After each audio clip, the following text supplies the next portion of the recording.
Hey everyone, welcome to another episode of the New Discourses podcast. This is James Lindsay. We're going to talk about the dialectic of social emotional learning and the dialectical progression of leftist agendas in general. I know a lot of you are getting tired of all these social emotional learning podcasts. Well, go do the work and end social emotional learning so I don't have to talk about it anymore. This is an extremely important topic, and what I'm going to present today, I don't know if that's for sure where things are going to go. What I'm going to share with you is a document that was sent to Biden's Department of Education. It was written in 2020 by a very radical group called the Center for Just Schools Fund. It was sent in, they don't even call it a report, by the way. They call it a radport, a radical report, a radport. It's so radical that they have to make up a word for what they've written. And they sent it to Biden's Department of Education with a fancy cover letter in 2021, soon after he took office. And are they going to adopt it or not? I don't know. If we search on the Department of Education website, if we search in the Office of Elementary and Secondary Education, you find a lot of language kind of consistent with the idea of what they call in this radport, culturally affirming social emotional learning. But you don't find anything terribly explicit yet. So whether it goes there or not, this is going to represent the radical vanguard of the transformation of a leftist agenda. And I want to make it very clear that what we have is that everything that criticizes its previous thing in leftism is an advancement of that previous thing. It is not a repudiation of that thing. It is an advancement of that thing. So where we've heard, for example, radical activists sometimes call social emotional learning, or even transformative social emotional learning, which is the new explicitly Marxist, explicitly critical consciousness raising version that emerged in 2019, calling it white supremacy with a hug. This is actually in this report. It is at least repeated. I don't think they coined it, but maybe they did. It is in this report, and it is that mentality that transformative social emotional learning was a good early step in a progression toward ever more radical demands. And what we're going to find in this document is that they don't make suggestions or recommendations or lobby like CASEL did before that. That's the Collaborative for Academic Social Emotional Learning. They're now making demands. And as they say in their document in nice bubble font, these demands came straight from the Black Panther Party, which is peculiar. They're adapted directly from the Black Panther Party. So this is what was sent to the Biden Department of Education. This was sent on May 19th, 2021 to Ruth Ryder, Deputy Assistant Secretary for Policy and Programs, Office of Elementary and Secondary Education. That's OESE, that's I just mentioned, at the U.S. Department of Education, which is, by the way, where on the DOE website you will find the most of this relevant language is on OESE, the Office of Elementary and Secondary Education. And it says at the beginning, I'm not going to read the whole letter. I'm going to, unfortunately, this will be a long episode. I apologize in advance, but I can't find almost in a single sentence. And their so-called radport not to talk about. And it's so revealing what the radical vanguard is. And before I read any of this letter, let me actually just make this really clear. Things like this do, why they exist, what they exist to accomplish is to advance and stretch the Overton window, to constantly give the idea that we haven't gone far enough. Whatever crazy radical thing there is, isn't far enough. It's already behind. It's already right wing. It's already white supremacy with a hug. It's already insufficient. Of course, their programs are going to be insufficient, but they can't let the insufficiently get blamed on their insufficiency. They have to constantly say that it wasn't implemented with enough radicalism. And so this radport, as they call it, is sent to the Department of Education in all seriousness, is designed specifically to advance the dialectic of social emotional learning. It is designed specifically to say that transformative social emotional learning and CASEL, its parent organization, aren't radical enough. They're an okay first step. We're not going to throw them all the way under the bus, but they're not radical enough. They've got to be transformed even further. So at the ripe age of 3 years old, transformative social emotional learning is already seen as just a good first step. That's what this is going to be about. We're going to bend the arc of the narrative toward culturally affirming SEL, and maybe that one isn't the one that takes. Maybe there's something else. They're already talking all over the DOE website about culturally relevant social emotional learning. How much of that adopts what this is, I don't know. Maybe that's a partial middle ground for the institution. Maybe it's just the incorporation of culturally relevant pedagogy into, which is just Freire updated to be CRT and queer theory. Maybe it's just using that and it's something different. But this exists and is sent to constantly remind the progressively bending institution that it hasn't bent far enough. And as soon as this, if it were implemented in full, got implemented, the next thing would already be pushing, and that's the dialectic. And so the dialectic progresses, they say. That's the dialectic. The new thing they've put in is already insufficient. It's already right-wing. It's already white supremacy with a hug. And so you need something new and more radical. You have to revamp everything. You have to hire more consultants. You have to reinvigorate the grift. You have to destroy more children's lives. And it all has to point more and more and more toward radicalism. So this letter, and we'll come back to what I even forgot what it's called, the CJSF, the Communities for Just Schools Fund, sorry. This letter, sent to Ruth Ryder, Deputy Assistant Secretary for Policy and Programs at the Office of Elementary and Secondary Education at the U.S. Department of Education, begins, Dear Ms. Ryder, this letter is sent on behalf of the Communities for Just Schools Fund, our 60 partner organization's effort to promote school discipline, climate, safety, and pedagogy span more than 31 states and have positively impacted millions of students, parents, and educators. We are writing in response to the notice published in the Federal Register on April 28, 2021, which is literally about 3 weeks later. Not even a full 3 weeks, actually exactly 3 weeks later, regarding the proposed priorities for the American History and Civics education programs, including the Presidential and Congressional Academies for American History and Civics Academies and National Activities Program, Assisted Living numbers 84.422A and 84.422B. We write in support of the stated goals of supporting, quote, the development of culturally responsive teaching and learning and the promotion of information literacy skills. We recognize that the proposed goals are bold, necessary steps forward, and critical to ensuring that education systems are rooted in equity and justice. We also note that at a time where there is a legislative pushback in the states and locales across the country, the work to create inclusive, supportive, and affirming educational environments that nurture critical thinking, that's funny, yeah, right, is even more urgent. Now is the moment for building and sustaining public education systems that prepare students for healthy and full lives. Okay, so they're going to push this. Now let me point out, they just said sustaining. There's a lot of things we could latch onto. Equity, justice, we heard all the fun words. Sustaining. When they say sustainable, they mean their programs are going to be sustainable. If they're tyranny, if they're awful, if they're destructive, it doesn't matter, they're going to have to be sustainable. That's one of their buzzwords. Everything is going to be sustainable. Everything is going to be sustainable. Okay, so let me tell you who the Communities for Just Schools Fund is. I went to their website and I'm going to give you a little bit of information about them. About us, Community for Just Schools Fund is a national collaborative. Aren't they always collaboratives? That links philanthropy, which means big money donors. Left-wing donors are dumping a river of money into this, as you're going to hear, with the power of grassroots organizing to transform schools. Now, let me give you a motto that you may not know is the leftist motto and how it works, and what the right, or any normal person, not even the right, should be using to combat this. They are think global, act local. So they get these local groups of activists that get massive funding dumped into them from globalist billionaires to think global, in other words, along the global agenda, but to act in local ways. And they're massively funded. And that's what this is described just here. That links philanthropy with the power of grassroots organizing to transform schools. Communities for Just Schools Fund, can I just say that's a terrible name?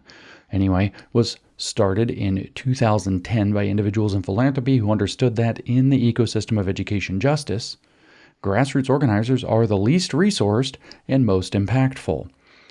We are part of an arc that began with Black parents in Mississippi demanding change in their schools.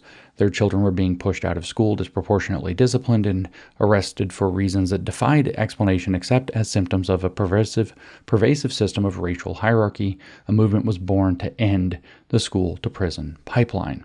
So that's where they're organized. You see, this feels very Black Lives Matter-y. They say that they're community organizers. I'm not going to read all of the page. It's not even that long. Purpose to connect the power of communities with necessary resources. So it's to get money to activists in local grassroots or astroturfed organizations. It's to astroturf activists on the local level.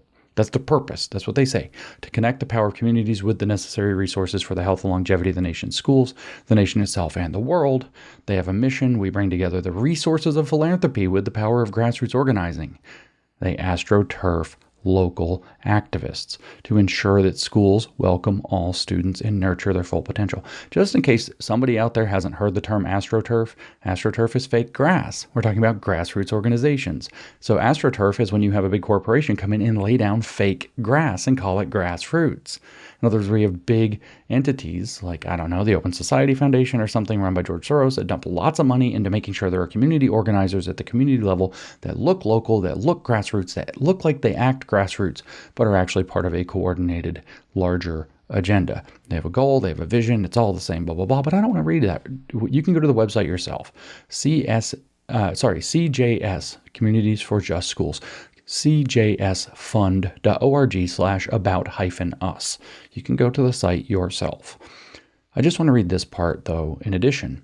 Currently, the Communities for Just Schools Fund includes support and participation from, remember their whole goal, their whole mission is to connect big money leftist global donors to apparent grassroots organizations that are going to transform our schools for ending the so-called school to prison pipeline, in other words, CRT bullshit. Here's who they list as including support and participation from: the Andrus Family Fund, Annie E. Casey Foundation, the Casey Family Programs, the California Endowment, Charles and Lynn Schusterman Family Foundation, Grant Makers for Thriving Youth Policy Working Group, Seattle Foundation, Ford Foundation, oh, that's a big one, isn't it? Himes Foundation, Nathan Cummings Foundation, the NEA Foundation. Pause. That's the National Education Association Foundation. That's the charitable arm of the Teachers Union.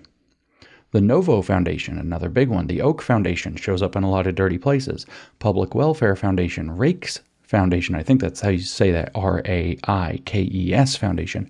The Robert Wood Johnson Foundation, a big one. Skillman Foundation, Tides Foundation, that's a big one. Advancing Girls, Stewart Foundation, Vocal with a Q, VOQAL, Wellspring Philanthropic Fund. You notice this is a long list. William and Flora Hewlett Foundation, W.K. Kellogg Foundation, another big one, and Hill Snowdon Foundation. Okay, so what you don't hear on that list, surprisingly, for once, is the Bill and Melinda Gates Foundation. But at any rate, we have some major funders. But we're not done with funders, because I went to their Influence Watch. I don't know if you've ever heard of Influence Watch, but it's a website that tells you who funds all of these things.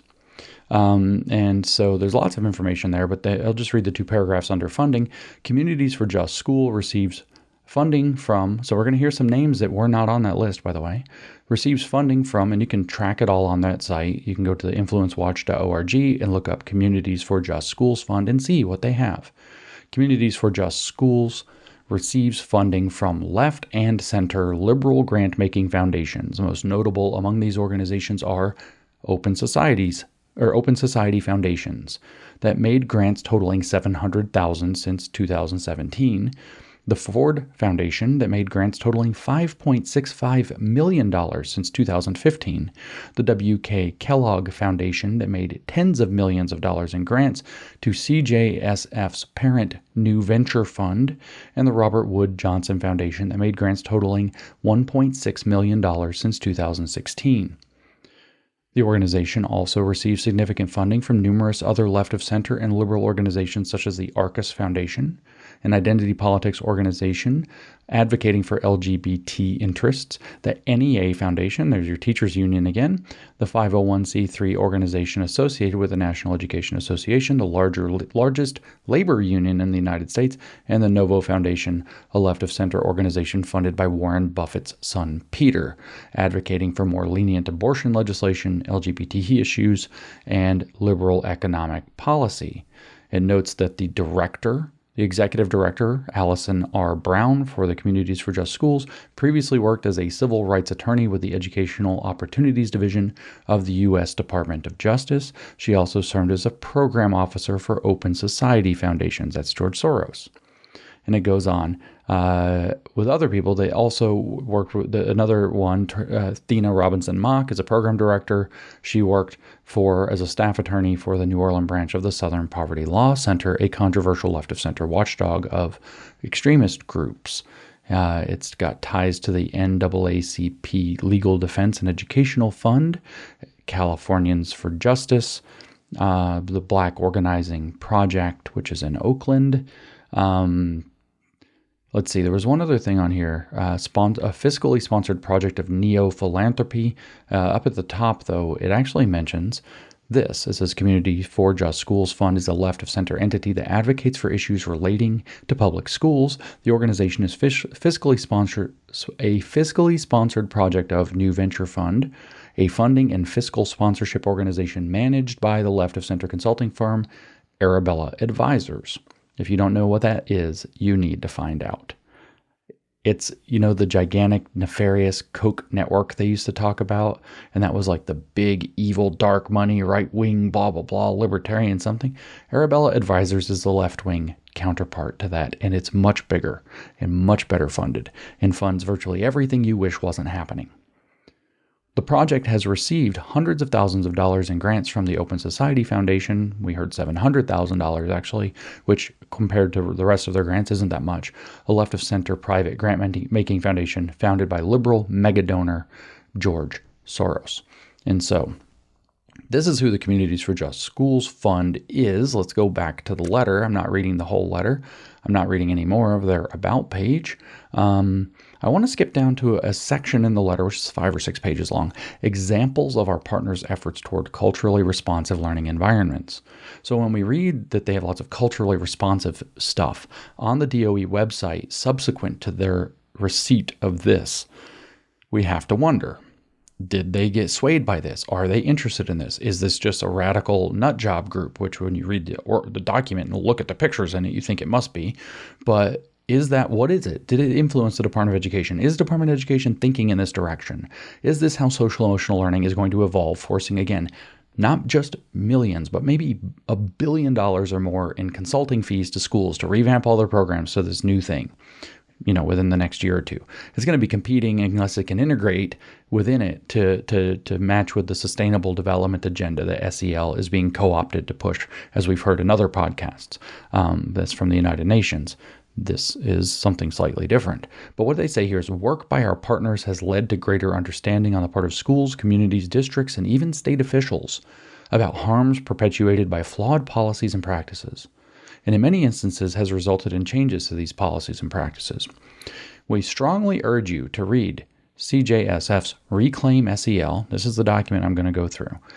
Sadly, all of it, or nearly all of it. Centering, Organizing, Praxis for Holistically Safe Schools Radical Report, quote, RADPort, crafted in partnership with our national network of partners. That's those big philanthropy groups we just talked about.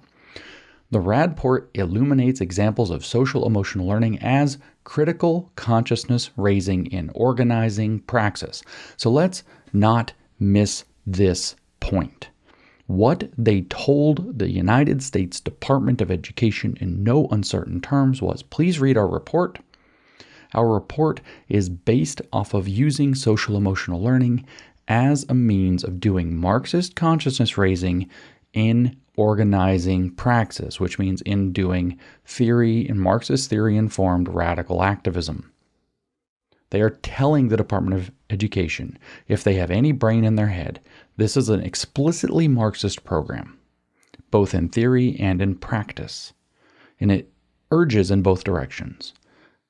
And the Department of Education obviously received this, but did they do anything with it? Well, they are warm to these ideas, so we must be concerned. What will happen also with consulting groups?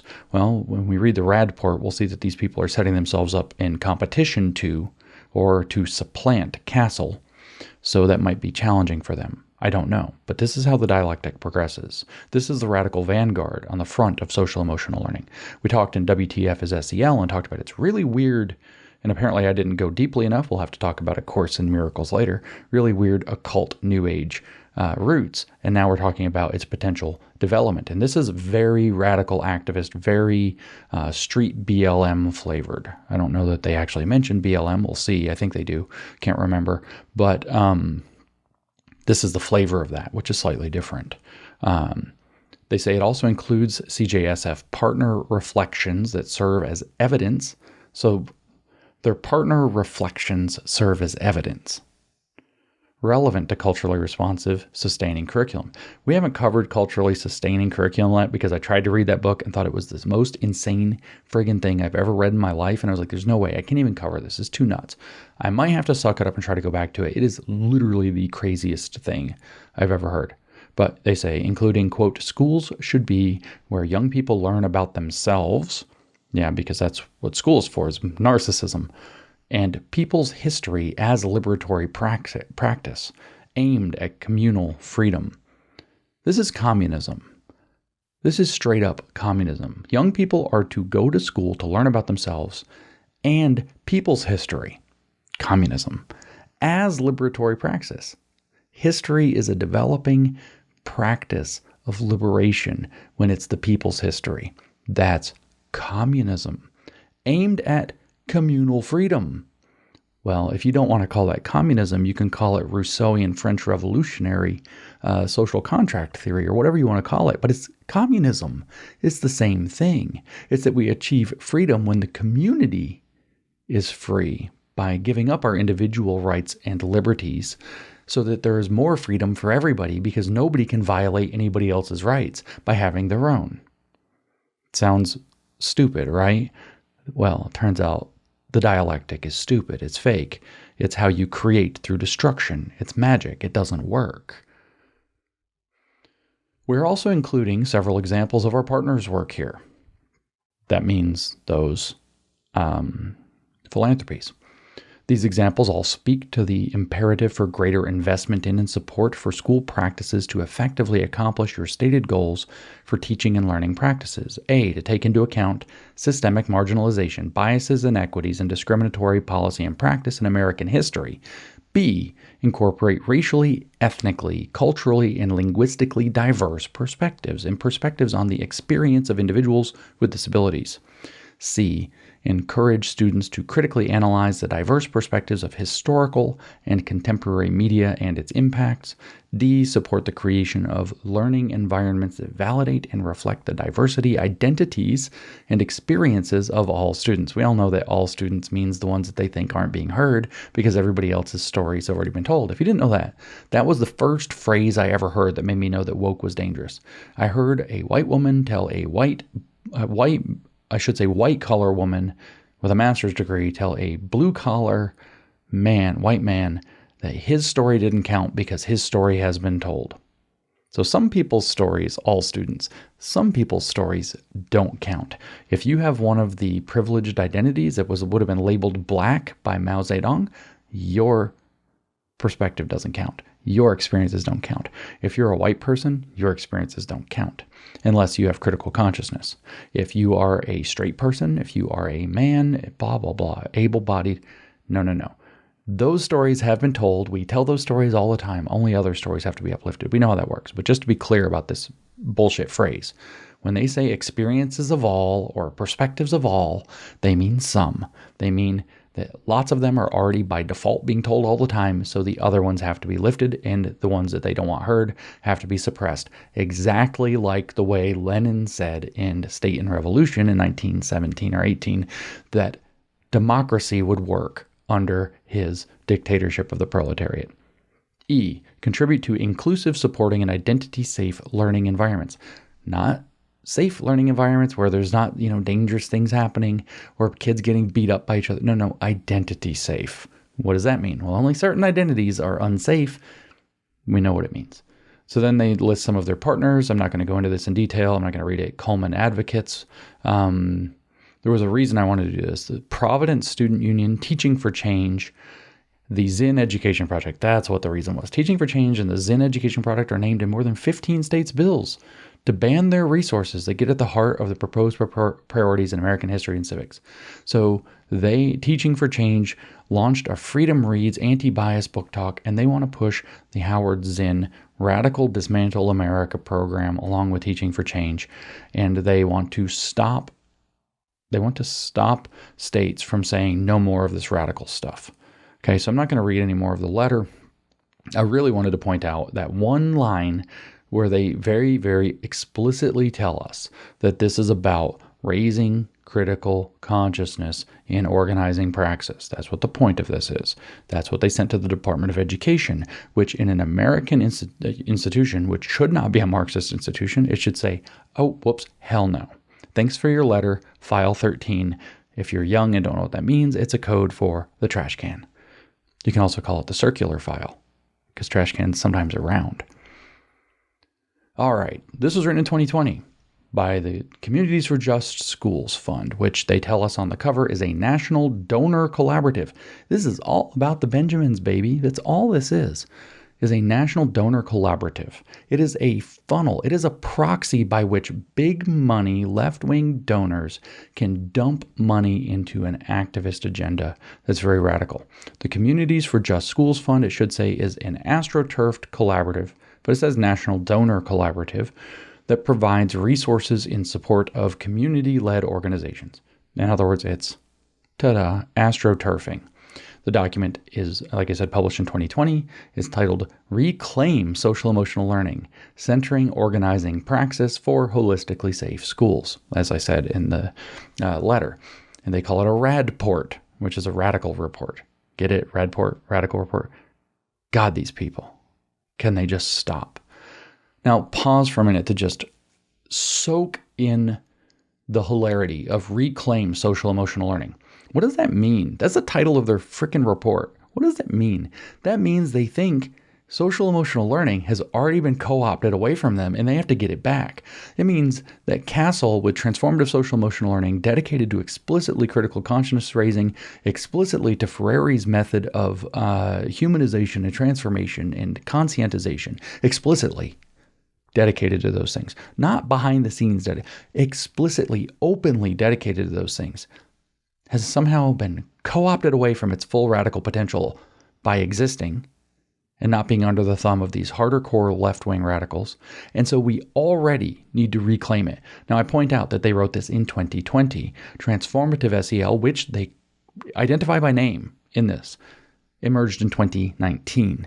So within 1 year, the dialectic was progressing. The newest, most radical thing, most explicitly Marxist thing that they had dared to put out was already not only not radical enough to where they have to say something about it, but where we have to now reclaim social emotional learning. Now let's just pause further to laugh about this, because transformative social emotional learning came from CASEL, the Collaborative for Academic Social Emotional Learning, CASEL, kind of like culturally affirming social emotional learning is also CASEL. You wouldn't want to use the same acronym to kind of supplant it from within, would you? That might confuse people. Never mind. It emerged from CASEL. CASEL invented SEL. They named SEL in 1994 at the Fetzer Institute. We've covered that in the past, and we know that. Okay, so CASEL literally created social emotional learning. It's literally their product. But somehow this radical group is going to attack CASEL and say that they're going to reclaim it. Like it has some deeper essence, some perfected platonic form of social emotional learning that has been captured by the organization that invented the friggin' thing and stolen and co-opted away and become, in their words, they will say this, white supremacy with a hug. And they have to reclaim social emotional learning. Think of what's happening here. Think of how these people think.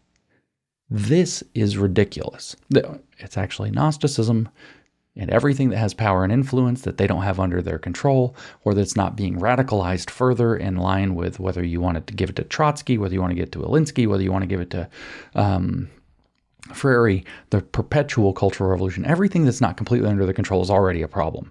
It's already been stolen away, co-opted, turned necessarily right-wing, and now they have to reclaim it.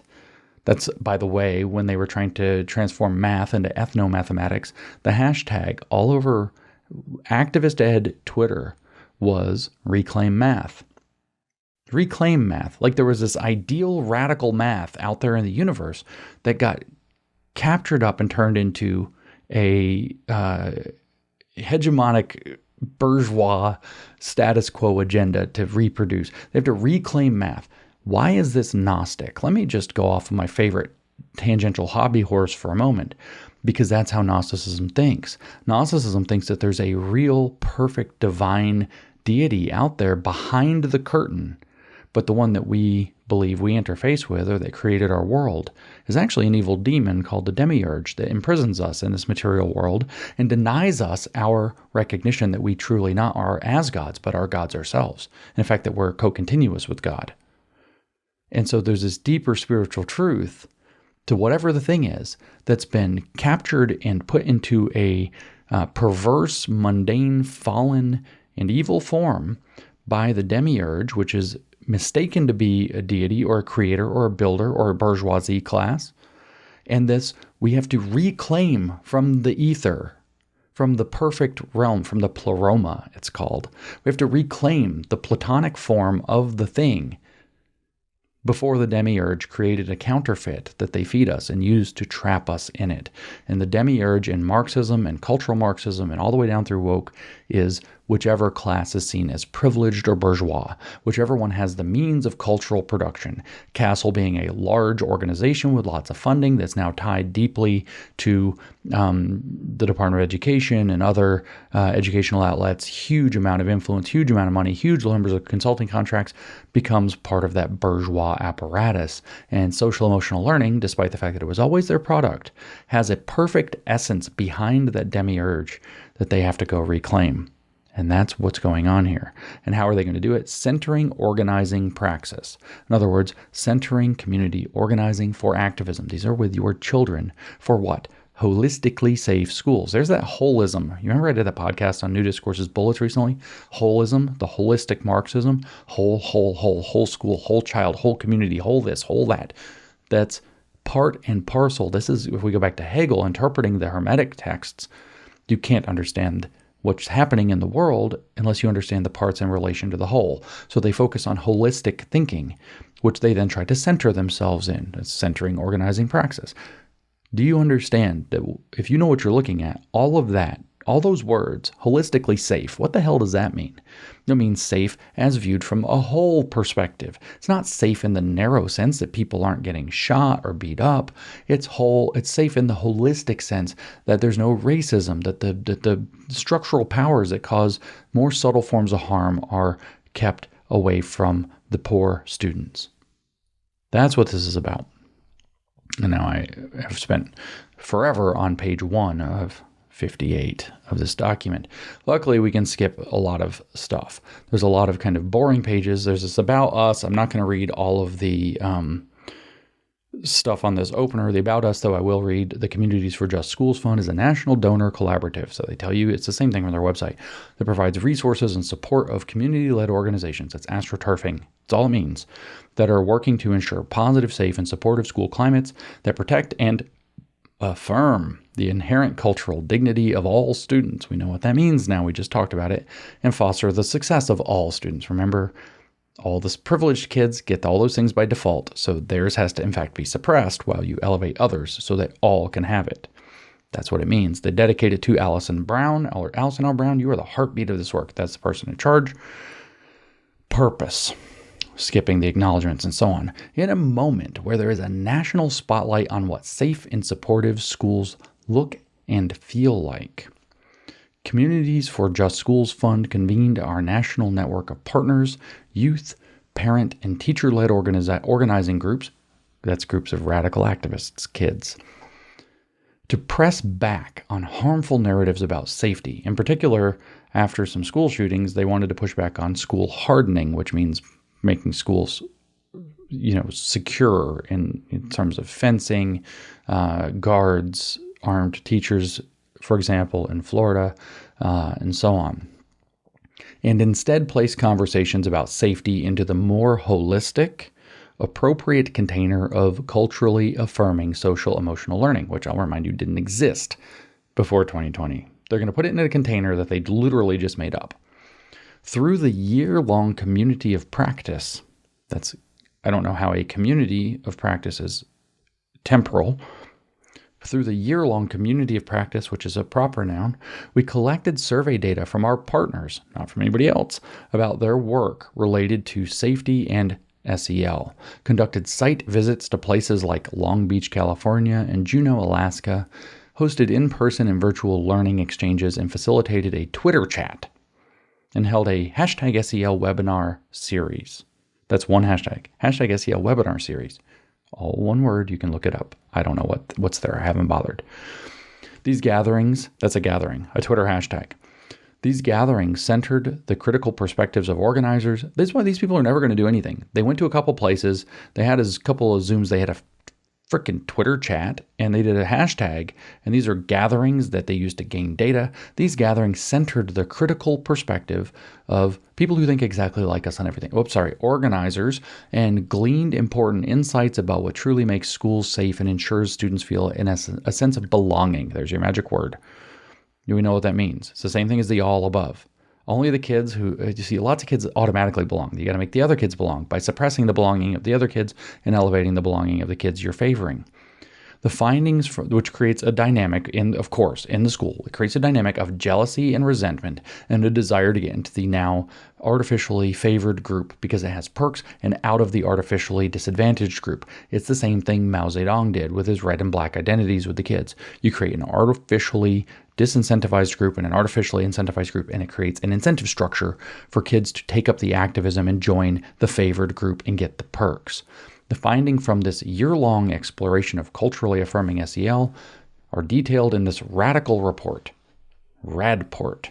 They're very proud of calling it a RADport. They do extensively throughout this document. In fact, now completely or solely. Across the country, school districts, researchers, and policymakers are adopting social emotional learning as a framework to define and measure the set of skills students need to be successful in school and life. That's a true statement with a false premise at the end of it. However, these SEL conversations, practices, and curricula are too often based on white, heteropatriarchal, and ableist norms and values, which further enact emotional and psychological violence onto capital B Black, capital B Brown, and LGBTQ plus youth of color in particular. So it's already harmful. We're going whole hog into SEL, and they're saying, no. It's already filled with all the same forms of structural oppression that we already fight, and so you have to give us more power. Woke is nothing else than calling everything that you want to control oppressive until you control it. Do you understand that? That's the definition of woke. That's your layman's definition of woke. Woke means calling everything you wish to control oppressive until you control it.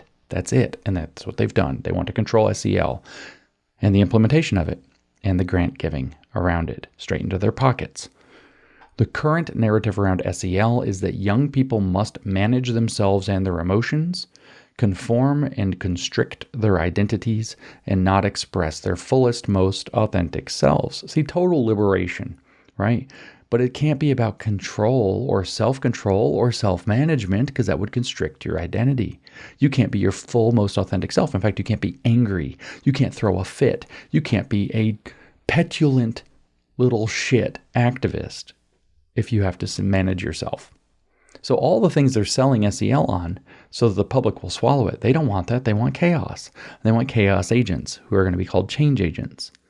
Culturally affirming SEL, they tell us, asks critical questions. Of course it does. Of all of us. How do people relate to themselves?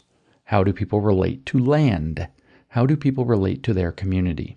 Culturally affirming SEL is about reclaiming our relationships with ourselves and our emotions, our ancestors, our spirituality, our creativity, our land, and our relationships with others. I'm getting really tired of people saying that there's not a First Amendment issue here. Here it is explicitly. It's about reclaiming our relationships to our ancestors and our spirituality, among all of the already Gnostic and Hermetic beliefs that the other aspects have. But they're not done. It's about resisting colonialism and capitalism by knowing ourselves and honoring the unique cultures, languages, and legacies that we come from so that we can celebrate the humanity in others to fight for a world rooted in equity and justice together. Okay, let's go back to the beginning of that sentence. It's about resisting colonialism and capitalism. When I put on Twitter the other day, as of this recording, it was a few days ago, that I was talking about reading a document about SEL, it's this document, and that I cannot understand how the people looking at stuff like this don't see that this is communism. And people were like, give me a million like smart ass responses. Oh, it's not really. Oh, it's very unobvious. You talk in too high of language. Really? I said to many people back to them, you haven't read the document. It's about resisting capitalism. That's the start of the friggin' sentence. It's about resisting capitalism. How can you not see that this is communism? They say, what does it mean to radically reimagine what schooling can be?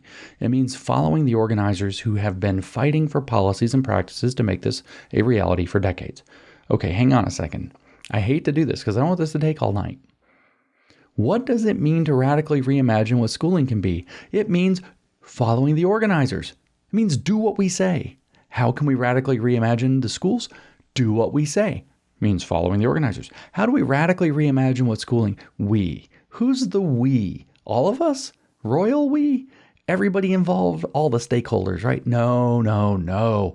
It means following the organizers who are resisting capitalism, who are communists. Are you too thick to understand this? Or are you with me? This isn't hard. Okay, I'm not using big words.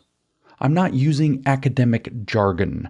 When I say this is communism, I don't have to give you a fucking 20-page report. I don't need 90 citations. It's about resisting capitalism. How do we do it? By following the organizers. That's it. That's communism. Shut up. Listen to us. We're the vanguard. This is Leninism, my friends. Actually, it's Leninism, it's Maoism, and it's Marxism all at the same time.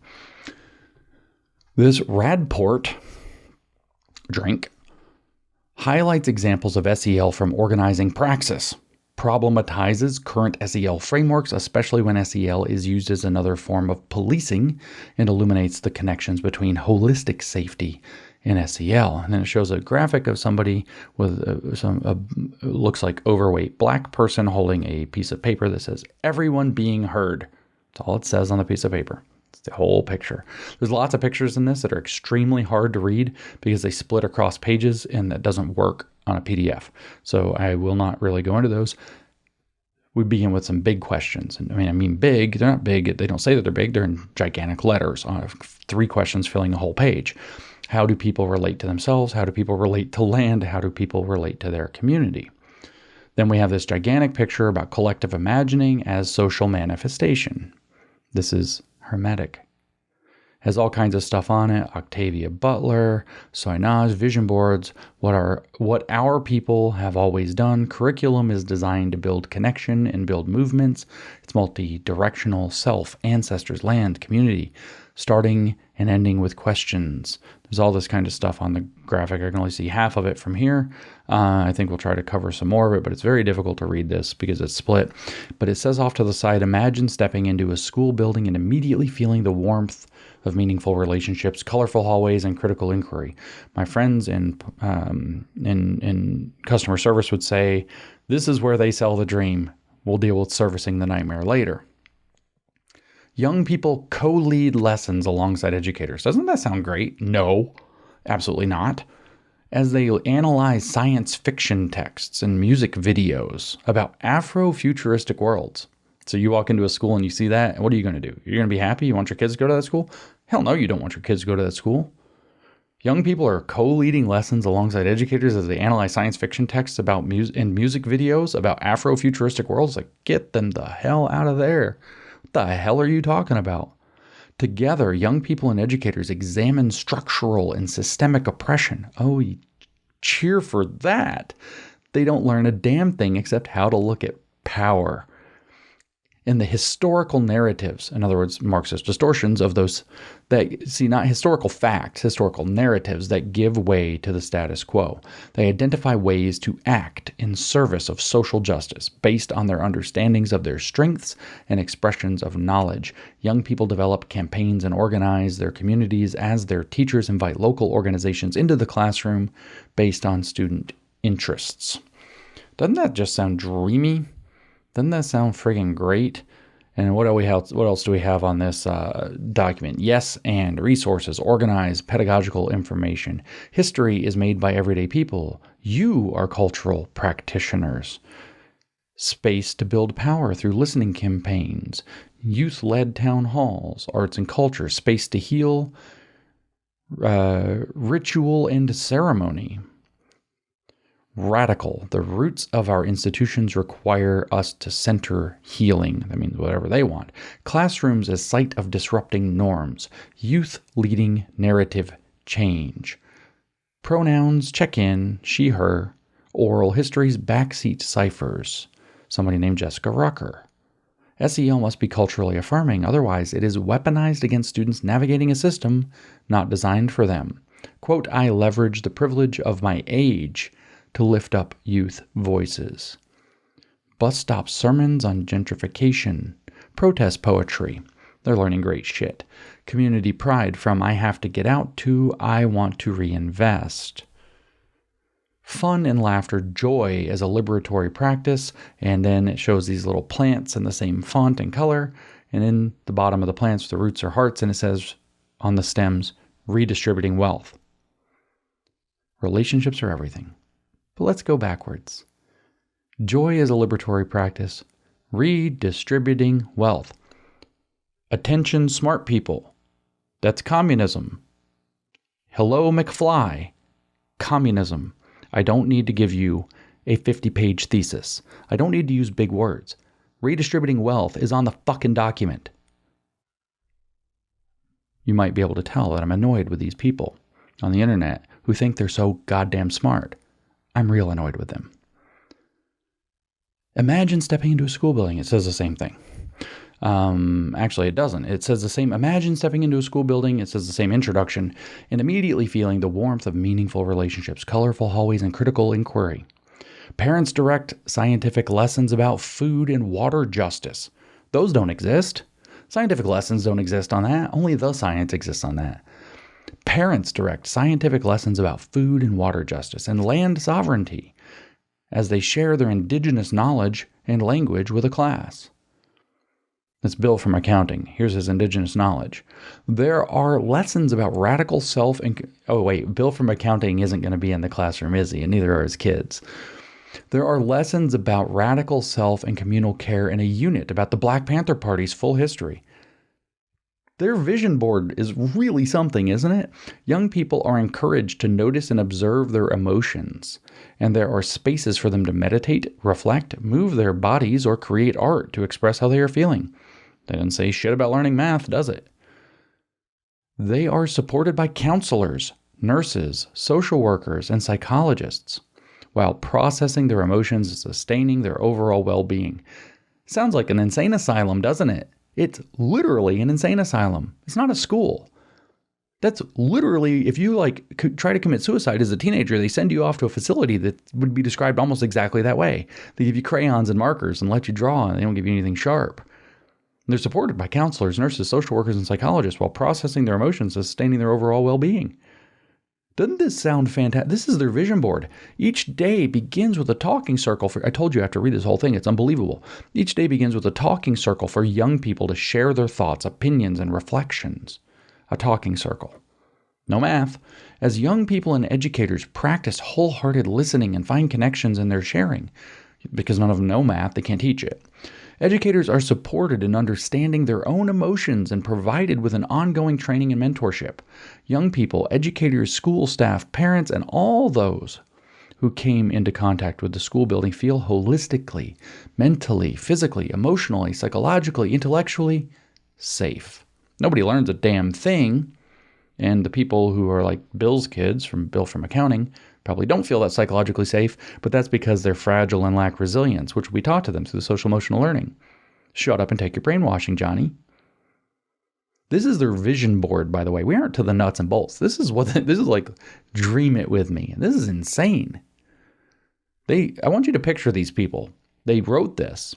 They published this. They put money and effort into this from all those billionaires that gave them money to do this. And then they sent it to the Department of Education with a straight face. They thought, yes, I'll send this to the Department of Education. That's a great idea. And the Department of Education was probably like, oh boy, I don't know that for sure, but things go one way. This, they tell us, is the true promise of SEL. That vision board they just described is the true promise of SEL, that it can be a tool for creating school spaces that are nurturing, safe, and affirming. Nothing about learning. Not a damn thing about learning. Nobody's reading, nobody's writing, nobody's doing math. History is a distortion.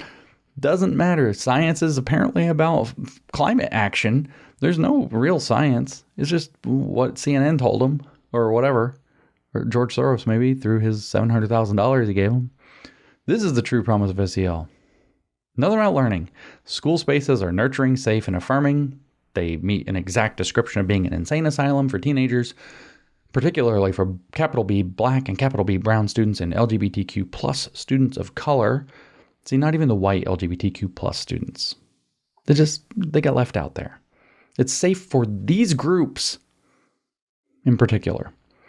SEL can be used as a tool to create learning environments that are rooted in equity and deep relationships. Deep relationships, by the way, is a New Age spiritual word. You should look into the deep learning initiatives and the deep relationships initiatives. It's all this same occult stuff that we talked about in WTF is SEL. SEL is a more appropriate container for safety than the harmful narratives that, for too long, have privileged school hardening. So that's going to be their enemy, their big boogeyman.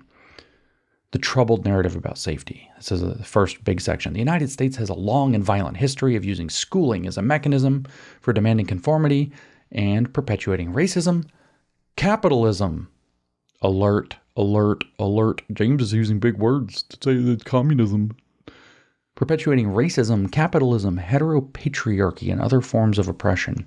Schools have been sites of colonization where they tried to strip young people of their culture and language. During the late 19th and mid-20th centuries, indigenous young people were ripped from their communities and brought to boarding schools to assimilate them to Eurocentric culture.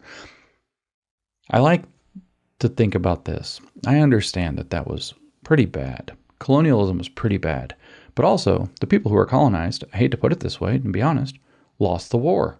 There was a war for territory. We don't really do those things that much anymore in the world. We see them as barbaric. 300 years ago we didn't. 200 years ago we didn't. They were kind of standard fare. I'm glad we don't see them that way. But they lost the war. And rather than just being utterly obliterated, many of them were sent to boarding schools to assimilate them into the culture.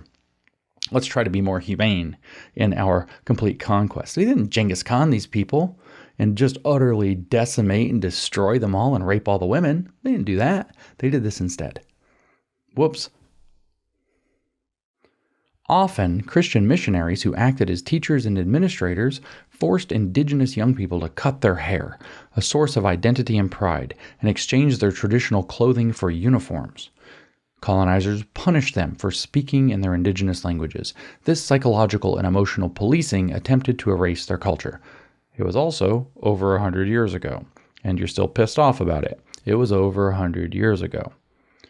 We can't go back and undo the past. We can apologize. We can say that was wrong. We can say we're glad that we don't do that anymore. We can try to figure out what to do going forward, but we can't go back and change it. But they dredge it up again and again and again, and I guarantee you, there is nothing that is going to be enough because they can just keep bringing this out and saying it's not done because they don't care. Do you think communists are going to help indigenous people? No, they're grifting off of them. They are grifting off of them, just like they grift off of capital B and capital Black and capital B Brown people and LGBTQ plus people. There are activists hiding behind groups of human beings who they will exploit to take and gain power that they will then use to abuse those same human beings when it gets around to the other side. How do I know? Fact check. Every communist organization and nation in history has done it. They always do it. Now, they say, The punitive nature of schooling persists. See, so they tell you this thing about something that happened 100 and something years ago, and they say, things are basically the same. No, they're not, but that's the dialectic, isn't it? It's taking opposing things and pretending that they're the same in kind and opposite in degree. And then you try to blend them together into one synthesized understanding. That's the dialectic, right? Except what I actually just described is called the Hermetic principle of polarity. And so we know that the dialectic is actually Hermeticism. And I keep telling you guys this is a mystical religion. It's a cult religion. But anyway, now the punitive nature of schooling persists. What I called the dialectical inversion, that's what they're doing here. It's the same as all that bad stuff before. But we have a different plan. We understand it and you don't. Particularly to surveil and police capital B Black and brown young people and their communities. LGBTQ youth of color are now on the list. As early as 2007, school districts began arming teachers. The 2018 Parkland, Florida, and Santa Fe, Texas school shootings led the Trump administration, big bad name there, to appoint a new federal commission on school safety. The commission's report called for more school hardening, including arming trained teachers and staff. With school hardening, students, especially Black and brown students, are traumatized and re-traumatized. They don't say how, but they say that it's true. School hardening shifts the narrative from young people being learners to them being regarded as threats. Well, some of them are threats. That seems to be a big problem that the left wants to solve by taking away everybody's guns. They don't want to deal with the fact that maybe we should get rid of the restorative justice programs and the inclusive classroom practices that are actually causing the problem. They don't want to deal with that. You should read Why Meadow Died. It's about the Parkland shooting. It'll tell you exactly that what they're saying here is a gigantic steaming pile of crap. But we got to get Death Santis in on this story. So they say Florida Governor Ron DeSantis signed Florida Senate Bill 7030 into law on May 5th, 2019, which included a provision for teachers to carry guns in classrooms. This bill also gave school boards the power to establish guardian programs without local sheriff's approval and allowed schools to contract with security companies. That's I think they're called Guardian Angels or something, like Angels program. I strongly recommend you look up Tina Deskovich from Moms for Liberty. She went through that training, and you should hear her story about going through that training and how rigorous it is. She was a school board member in the relevant county. And before there was going to be any school hardening, she wanted to know, what is this training about? And so she went through it herself. And she tells an amazing story about what it was like to go through it and what's required and why she's actually extraordinarily behind it after having done that. Which means her lived experience doesn't count, right? Her story doesn't count because it's the stories of all, which isn't her. Lastly, this bill gave the State Commissioner of Education more power to punish school districts that don't comply with the new safety laws. After the Parkland shootings, the Lawrence County, Georgia School Board was the first in Georgia to take advantage of the 2014 Georgia Guns Everywhere Law bill, which provided Georgia districts the authority to arm teachers. These jarring efforts are not anomalies, but rather examples of the frightening reality of school hardening. I saw no frightening anything. Responsible people who are well trained are allowed to. I saw where they just said that it traumatizes and re-traumatizes Black and brown kids. Like school shootings don't. Like violence in the classroom doesn't. Like turning the whole thing into a huge war zone with no classroom discipline doesn't. No, this is nonsense. These people are cracked. They're communists. They're just liars. Communist, liar. Communist, liar. But James, how do you know they're communists? It doesn't say. It did say. It doesn't say the word communist. It says they're going to be against capitalism and that they're going to redistribute wealth. Black young people are more likely than any other racial or ethnic group to attend schools with police presence. School hardening uses a different tactic. What confounding variables statisticians might be involved in that statement, if it's even true? It might be true. Probably is true. A lot of Black young people are going to schools in cities that are noted for being dangerous, and they do have security present. But anyway, what confounding variables are left out of that horrifying statement? That's what these people always do. Correlation implies causation when it favors their needs and not otherwise. Statistics prove whatever they need them to prove without any context when it suits their needs and not otherwise, etc. School, that's called the science. See, what it is it means facts, loosely interpreted and sometimes made up, are going to be interpreted through what Hegel called Vernunft, or reason. James is using big words again. Marx called the scientific socialism, the Wissenschaftliche Sozialismus. Oh no, he said German. Whatever. Plato called scientia or episteme. They're going to be translated through some understanding lens, and that's going to make sure that they are interpreted and understood correctly. So here's a statistic. It has to be interpreted correctly according to the activist agenda, and that's how it's going to get used. Don't ask further questions. Do not talk about confounding variables. That would be to reinscribe racism and to traumatize and re-traumatize. You would cause harm. That's how they work. School hardening uses different tactics, such as state-of-the-art surveillance technology, metal detectors, and physical environments that mirror prisons, such as being surrounded by metal fences. School districts are investing millions of dollars to target harden schools. Some of these practices include expensive surveillance systems, facial recognition software, bulletproof whiteboards, and other fortified entries. I don't know that bulletproof whiteboard, any of those are fortified entries, but fortified entries means doors that are fortified. What is also troublesome is the number of schools that invest in school resource officers. Yeah, that's very troubling. What the hell? Our partner, because of course anything that's the police is something that they don't want. You know how that works. The partners describe how many SROs, school resource officers, use intimidation tactics.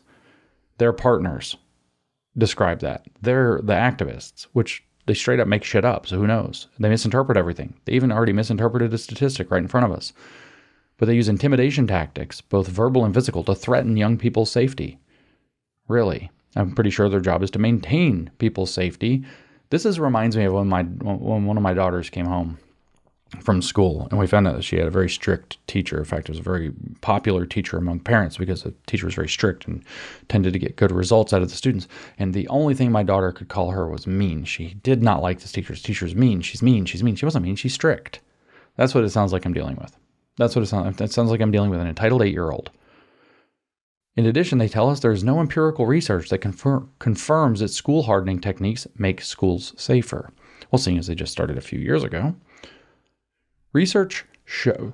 We should ask if there's any, instead of this question though, I don't want to be a whatabouter, but we should really ask, is there any evidence that restorative justice or inclusive classrooms make schools safer? No, there's not. There's the opposite. Read Why Meadow Died. Take the time. Research shows that referrals to school police and other disciplinary measures are at the classroom teacher's discretion. Both implicit and explicit bias, as well as overt racism. There's their interpretive lens. That's what we call lensing this situation. It's a systemic racism that causes things to happen the way that they do. Govern classroom proceedings. Nationally, I'm a little tired. Nationally, Black students make up about 17% of enrollment in schools that referred students to law enforcement, but were 26% of students who were referred. So now we have a pair of statistics. We have no context around those statistics, so it must be systemic racism. It's the racism of the gaps argument, yet again. Additionally, that's what systemic racism is. It means everything that we can call racist so that we can gain control over something is racist. And don't ask further questions because it would be racist and it would traumatize and re-traumatize if you ask those questions, so shut the hell up. Additionally, Black young people are more likely than any other racial or ethnic group to attend schools with police presence, which they had in bold just a second ago. Policing in the South began as patrols to interrogate, intimidate, and return enslaved Africans. What does that have to do with a school resource officer? Policing in the South began as patrols to interrogate, intimidate, and return enslaved Africans to plantation. That has nothing to do with anything about policing in at least 70 years or 60 years or whatever since the Civil Rights Acts have been passed. Nothing. Slavery hasn't been even in the South since 1865. Policing in the South began as patrols to interrogate, intimidate, and return enslaved Africans to plantations who escaped. Why is that there? Oh, because they have to gin that crap up. Because they want to pretend that what's happening with school resource officers is the same because of their misinterpreted statistics that only activists, government officials, and fucking morons believe. In essence, the police force used violence to uphold the system of enslavement. In the 1960s, police presence and punitive disciplinary measures were used to stifle the Black Power movement and the Black Panther Party. They invoke some real interesting things there, don't they? It's a big difference from slavery. Big difference, big moral valence difference with the Black Power movement and the Black Panther Party. In the 1980s, policing became a cruel tactic to imprison black and brown people through, quote, tough on crime initiatives. They're insinuating or just stating that those initiatives were racially motivated. Were they or not? I don't know. I hear it said all the time. I don't know what the evidence says, and I know that we can't actually find out because that would be racist to actually find out. And if it was, that was in the 80s. We've been nothing but becoming the most tolerant society on the freaking planet. So this is horseshit. It is by no coincidence that history repeats itself, they tell us. None of this makes sense. Organizers like the Black Organizing Project, BOP, in Oakland, California, have been organizing to eliminate school police officers for over a decade. They're frustrated because they're doing something retarded for over a decade and it doesn't work. They developed a people's plan, sounds communist, that demanded that the Oakland Unified School District divest from police in schools and reinvest in support for whole child initiatives and young people with disabilities. The People's Plan is SEL in motion. Oh, really? SEL in motion is the People's Plan? How communist it sounds. Leaning into social awareness to research, discuss, and acknowledge the historical context and develop action-oriented solutions to address a persistent problem, that is, policing. Okay, so can you hear the Marxism, folks? I hope so. Historical context is how you have to understand how everything's happened by this terrible historical analysis of causes they just gave us to develop an action-oriented, an activism, a praxis-oriented set of solutions to address what they consider to be a persistent problem that's not one. In the Denver Public Schools resolution to eliminate school-based police officers, they noted DPS has an obligation to promote the healthy development of each one of its students as Denver Public Schools, which includes protecting them from the impact of systemic racism to the greatest extent possible while they are at school. Really? They have an obligation to protect them from the impact of something made up that's literally a Marxist interpretation of the circumstance. This resolution was a result of the powerful organizing partners like Padres y Jóvenes Unidos, fathers and children or young people united. The Milwaukee Public School Board unanimously passed Resolution 2021R, so 2021R-003, to end all contracts between the Milwaukee Police Department and Milwaukee Public Schools. Additionally, this resolution ceased any contracts to buy or maintain criminalizing equipment, including metal detectors, facial recognition software, and social media monitoring software. So is this history repeating itself, that they're undoing these things? This victory resulted from 2.5 years of organizing on the part of one of our partners, Leaders Igniting Transformation, LIT. In a statement on the win, Executive Director Dakota Hall proclaimed, "This is not the end of our fight." See, when they win, it's already the new right wing. "This is not the end of our fight. We will continue to work to hold public institutions and systems accountable," meaning under their thumb, "for their over-policing and racist practices and procedures that have harmed BIPOC, BIPOC communities for centuries. Doesn't matter if they're harming them now, it's harmed them in the past. Historically marginalized is marginalized historically forever. This work does not stop tonight." See, they got what they wanted. This work does not stop tonight. It is time we all take our activism for black and brown lives to the next level. Paulo Freire tells us, when you achieve your cultural revolution, the next step is further conscientization and more activism. You cannot satisfy this. There is no limiting principle. In fact, it has an anti-limiting principle. Any principle that would limit it has to be rejected as racist and status quo and capitalistic, etc. The decision is another drumbeat in the march toward true safety for black and brown students. It's really weird that they tried to tell us that history repeats itself, and then they talk about how there's all these problems, and then they tell us about how actually they're overturning school districts. So then there's a picture of one of their stupid protests. Everybody looks like a freaking slob. Somebody's in sweatpants. They're all wearing t-shirts. They're holding ugly signs.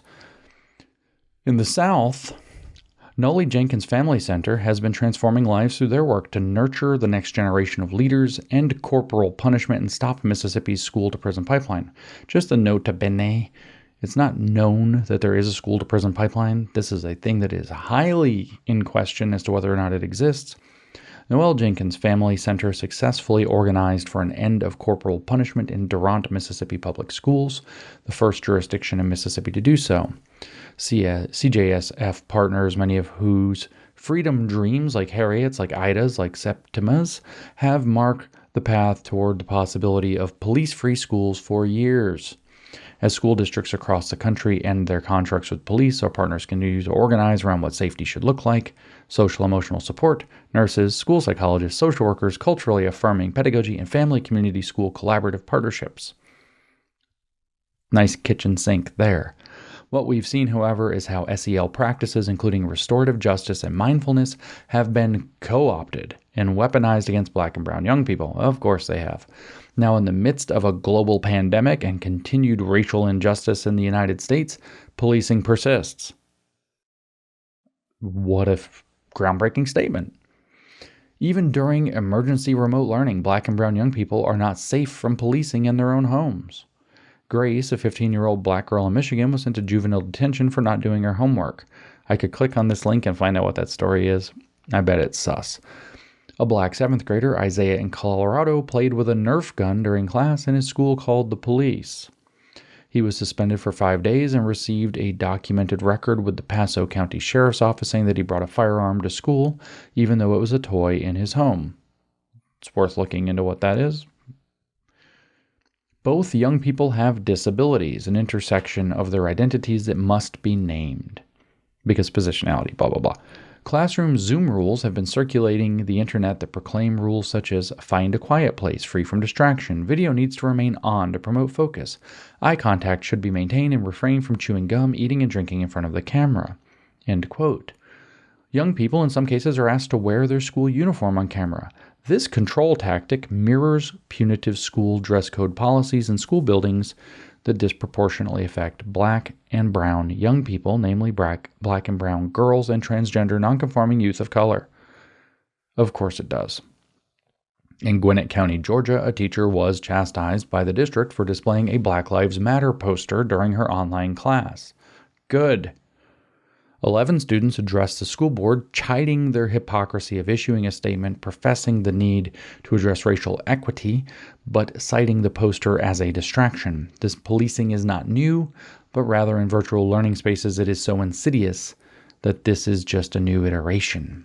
See, it's not new. It's just like the slave patrols to tell them not to have a Black Lives Matter poster up on the wall behind them when they're doing their Zoom call. Same thing. School policing is not only physical but emotional, psychological, and intellectual. When young people don't see themselves reflected in the curriculum or learn deficit narratives about their community's contributions, which that's an interpretation, but this gets real, it is a form of, quote, spirit murdering. Spirit murdering gets invoked here. In 1987, legal scholar Patricia Williams conceptualized the term spirit murdering to describe the product of racism that not only inflicts harm and pain onto Black and brown people, but kills their spirits. You know, like the demoralization that they do to everybody under communism. Everybody who's like, please don't do this, please stop, why are you doing this? And they say it's not happening and they gaslight you. You know, all of that demoralization Yuri Bezmenov talks about, all that demoralization to where you feel no hope and you black pill and you see no way around it and you're just utterly disgusted and you don't know what to do and you're afraid. That's not spirit murdering, guys. Maintaining the status quo spirit murders people who are communists who are going to cry about everything all the time. Iron law of woke projection never misses. And if it's not bad enough that we're going to invoke Patricia Williams in this concept, it's going to go straight to Crazy Town. As Dr. Bettina Love applies it to education, this is the, quote, spirit murdering of Black and brown children because there is a denial of their humanity through punitive discipline that disproportionately affects them in school curriculum and a teaching force that doesn't reflect them. See, the exact opposite of what they teach us is actually correct. If you actually treat every child as an individual, regardless of what their background is, then there is no disproportionate anything. It's only when you start taking this into account that there are disproportionate. But of course, they tell you that there are all these hidden systemic, explicit, and implicit biases, they said. How do they know? Because they made a fake test that finds them all over the place. Partners like the Providence Student Union in Providence, Rhode Island, have developed campaigns to include ethnic studies as a core component of their curriculum. They worked with their school department to create a curriculum that was more reflective of their community, Through student-facilitated meetings, great. And direct actions. That's a Marxist phrase, my friends. That is a Marxist phrase. Direct action is when they actually go out and participate in activism. Like rallies outside of the Providence School Department, they use the powerful statement, hashtag Our History Matters. It's so powerful. That's a statement. As our partner Girls for Gender Equity noted in their report, The Schools Girls Deserve, quote, youth. Not any particular youth, just youth. All the youth, maybe.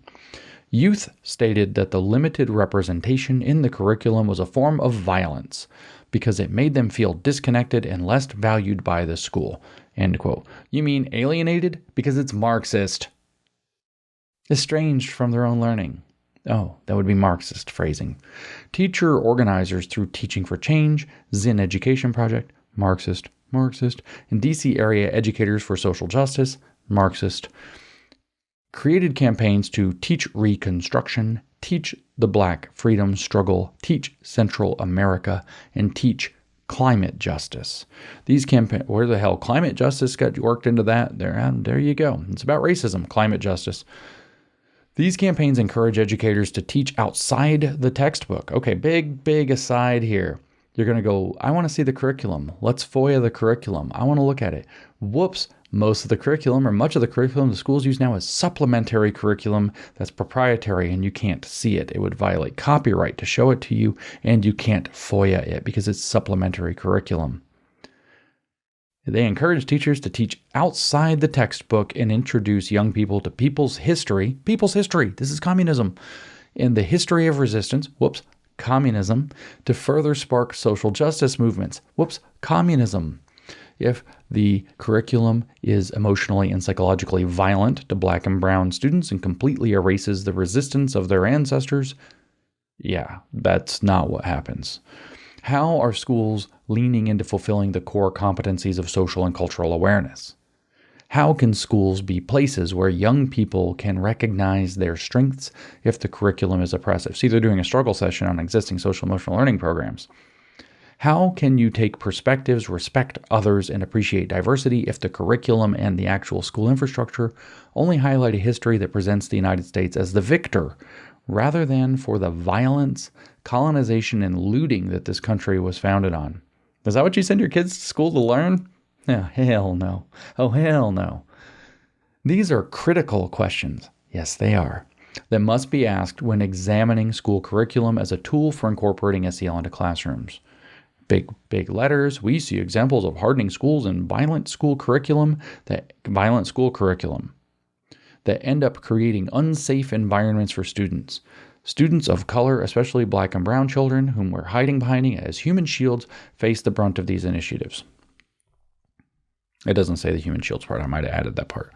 How do we move toward holistically safe schools? They get a whole page to itself. Oh, we have another graphic. Some side words in 2019 through 20, communities or whatever the hell it's called, Just Schools Fund brought together our national network of community organizing partners, AstroTurf, to foster conversations about and make connections between holistic safety and SEL in schools using a constructivist approach. Oh, really? Using a constructivist approach to knowledge sharing and development. See, knowledge is constructed these days. We don't learn facts. We construct knowledges together, which means we construct bullshit together and call it knowledge and pat ourselves on the back. And what's the knowledge? It's the interpreted Marxist framing, race Marxism, queer Marxism, doesn't matter which Marxism. We're going to construct knowledges about our lives together, the real context of our lives. In this instance, the practitioners are education justice organizers from CJSF's partner network. Oh, you mean the big philanthropy organizations? Practitioners whose lived experiences as students, I guess it means that they're so-called AstroTurf grassroots people. Practitioners whose lived experience as students, family members, and educators in public schools form one part of the rich, deep expertise they individually and collectively offer. So the professional expertise and lived experience, I guess, are not the important part. They have critical consciousness, y'all. The community of practice was designed to highlight partners' work, create space for connection and synergy, that sounds fun, across groups, and to equip ourselves with the knowledge and tools to connect existing organizing efforts to SEL and safety conversations. There's a weird picture that says, let's see, respect equals compassion on a note card and caring about and protecting people's safety on another note card. What is social emotional learning? This work took us to places like Long Beach, California. They're doing great on the definition, right? This work took us to places like Long Beach, California to learn from Californians for Justice, a Marxist organization, about their relationship-centered schools model. Alaska to learn about how the Association of Alaska School Boards is embedding cultural safety into their policies and practices. Sounds like the Association of Alaska School Boards needs to be investigated and exposed. Doesn't it? You would think Alaska. Somebody should look into that. Minnesota, well, that's fucked. To learn from the Twin Cities Innovation Alliance about liberatory and human-centered community data use in schools. Human-centered, really? Humanism, like Marx said. Liberatory, yeah, because it's Gnosticism and it's Marxism, because they're the same thing. And Albuquerque, New Mexico, to learn from Southwest Organizing Project and Rockaway Youth Task Force about how they use relationship with land as SEL. That's why you send your kids to school, isn't it? CJSF and our partners conducted a deep dive together. I'm sure it was very deep. What'd you do? Another freaking Twitter chat about culturally affirming SEL through in-person and virtual learning exchanges, site visits, webinars, Twitter chats. No shit, it says that. Conference calls and the final development. Do you see how they try to make it sound like they do work when they don't actually do work? We had Twitter chats. Conference calls, they put that in their report, Twitter chats, and the final development of this RADport to share the year-long learning process. We collected survey and phone call data from our national network of partners, not from other people. They're stakeholders. Don't you understand how that works? Only their opinions count. Yours don't. Doesn't matter if you hold a stake. This is education for all, where all means that you already got yours, and so other people have to, and they're the only real stakeholders. Do you understand how it works? We collected survey and phone call data from our national network of partners to better understand how they define and do culturally affirming SEL work in communities every day.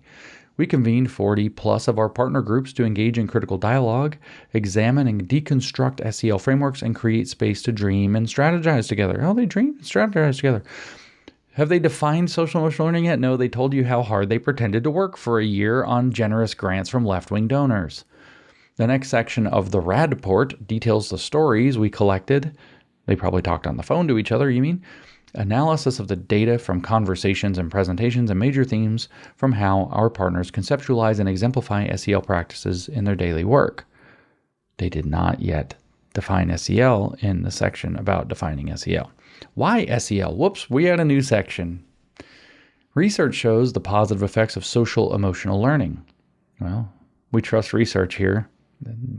James Lindsay certifies that all the research that you might make up can get published. We trust research here. For young people in particular, evidence highlights how young people with strong social and emotional skills have better school outcomes. Okay, but does it highlight the fact that when you grind them into the ground with equity-lensed so-called social emotional learning bullshit, no, they don't do better. They're depressed, they're anxious, and they're failing because they haven't learned any math. So what they're doing here is playing the bait and switch. I did that podcast too, the SEL bait and switch. They sell you on something that they're not doing to implement something that's different that they're going to do. E.g., they say improve test scores, grades, attendance, and graduation rates. So notice what they said though. They didn't say the social emotional, kids that went through social emotional learning programs, right? They did not say that. For young people in particular, evidence highlights how young people with strong social and emotional skills have better outcomes. Increased confidence, healthy relationships, and a stronger connection to school. They didn't tell you that SEL makes that happen, and we all know it doesn't. Safe and supportive school climates positively affect academic, behavioral, and mental health outcomes for young people. This is a true statement where they mean something different by the words safe and supportive. Truly safe and supportive school climates do that. They create a sense of psychological safety, which is where learning and exchange can actually happen. When you distort the meanings of safe and supportive to be culturally affirming, you're no longer doing that. To be inclusive classroom and restorative justice, you're actually not creating a safe and supportive school climate. You're taking safe and supportive, using it as a brand name like the science, and stamping it onto something that is not those things. And then they say, well, when we have a safe and supportive environment, things come out better. True statement that doesn't apply to what they're doing. Just like the previous statement was a true statement. Kids with better social emotional skills do better. True statement doesn't apply to what they're doing. This is how they get you. This is the trick. Importantly, did I skip anything? No, I didn't. Okay, sorry. Importantly, SEL helps build and sustain schools centered in connectedness, transformative justice, and holistic safety. Importantly, no, they did not say that SEL supports any of the things they just talked about. And in fact, the things they've offered are not the things they just talked about. Connectedness, holistic safety, which is a word they friggin' made up. It literally means safety against systemic issues, but they haven't actually told you what it means. They just keep using it. But they have not actually said what this phrase means that they made up, holistic safety. If it was real safety, they could just call it safety, which they usually bother to do. But now they have holistic safety, which they've made up. But transformative justice, they didn't mention that anywhere. There's no research showing transformative justice makes better outcomes. But that, importantly, is what SEL helps you do. This is such fraudulent shit. It's unbelievable. But the DOE can't read this and say, no, this is obviously fraudulent shit. None of this lines up, because that would be racist. It would traumatize and re-traumatize Black and brown youth of color and LGBTQ youth of color. For Black and brown young people specifically, they tell us traumatic experiences, such as police brutality, which turned out to be mostly fabricated stories, and the influx of racist incidents that flood the media timelines without justice. Well, there was justice if you were talking about George Floyd, and what the hell are you talking about? Well, actually, there wasn't, because the Democrats still haven't closed the border, and fentanyl is what killed George Floyd, but you're not allowed to say that.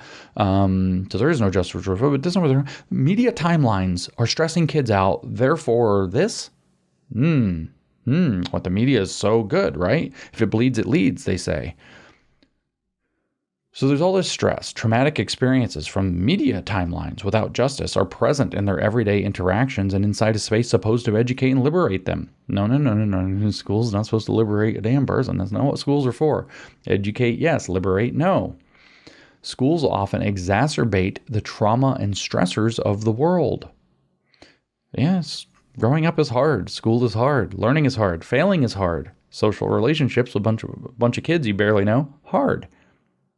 Some of that's difficult. Learning to work through that without a communist telling you how to get through it. Good for you.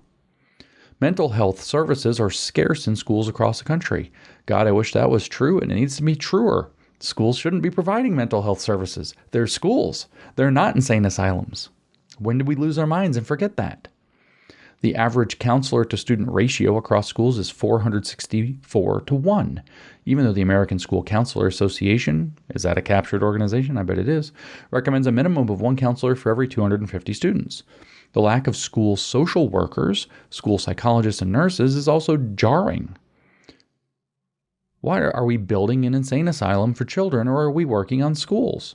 Why have we lost track of what schools are supposed to do? Oh, wait, because they're supposed to become one-stop shops, and they're the WISC model, whole school, whole child, whole community, that provides all their health care, mental health care, etc. to teach the whole child. You don't even need parents anymore. Simply adding these positions is not enough. Of course it's not. Fucking nothing's enough for you people.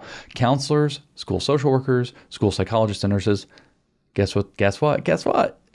Must also be actively anti-racist and anti-bias and use culturally affirming practices in their work. They also have to be Marxists. Do you understand what they're trying to do to our schools and thus our children? Research shows us, here comes another lie, another true statement that has nothing to do with what we're talking about. Research shows us that stress makes it difficult to learn. Well, pulling from research in neuroscience, that's real smart stuff, by the way, so you have to take it very seriously. Certain parts of the brain are responsible for understanding, noticing, and expressing emotions. Thanks, Professor. The amygdala in the brain processes emotions, stores memories of emotional reactions to certain situations and stimuli, and reacts to stress in a way that makes it nearly impossible for the brain to retain information. Okay, let me tell you what's happening here. Let me just demystify this for you for a second. When the guy that wants to sell you some magic potion he cooked up in his garage starts talking science words, that's what's happening here. When the guy cooking up the magic potion he brewed in his garage and is charging you lots of money for that doesn't do anything, wants to sell you, he starts using big science words that aren't really relevant. You do not need to talk about the friggin' amygdala in this document about social emotional learning. There's no reason to talk about it. What you're doing is you're saying, I know all this important neuroscience, which you don't. You know about the amygdala. Friggin' everybody knows about the amygdala. Everybody, this isn't a big deal. But what you're trying to do is use big smart words to sell your snake oil. If young folks are stressed by over surveillance in schools and communities, how can they process and retain information in the classroom? Is there any evidence that they are? Well, they just made some up.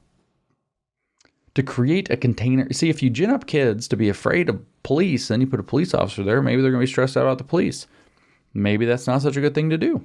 Maybe it's the narratives in the media timeline that's causing the problem, not the police. To create a container for SEL and for learning to happen, there has to be an opportunity to heal. They always want to heal. Leave my kids alone. As Dr. Monique Morris says, quote, schools must become places of healing. No, that's a hospital. That's an asylum. No. Schools must not become places of healing. They are places to learn. Have we forgotten everything? Schools must become places of healing so that they can become spaces of learning. No.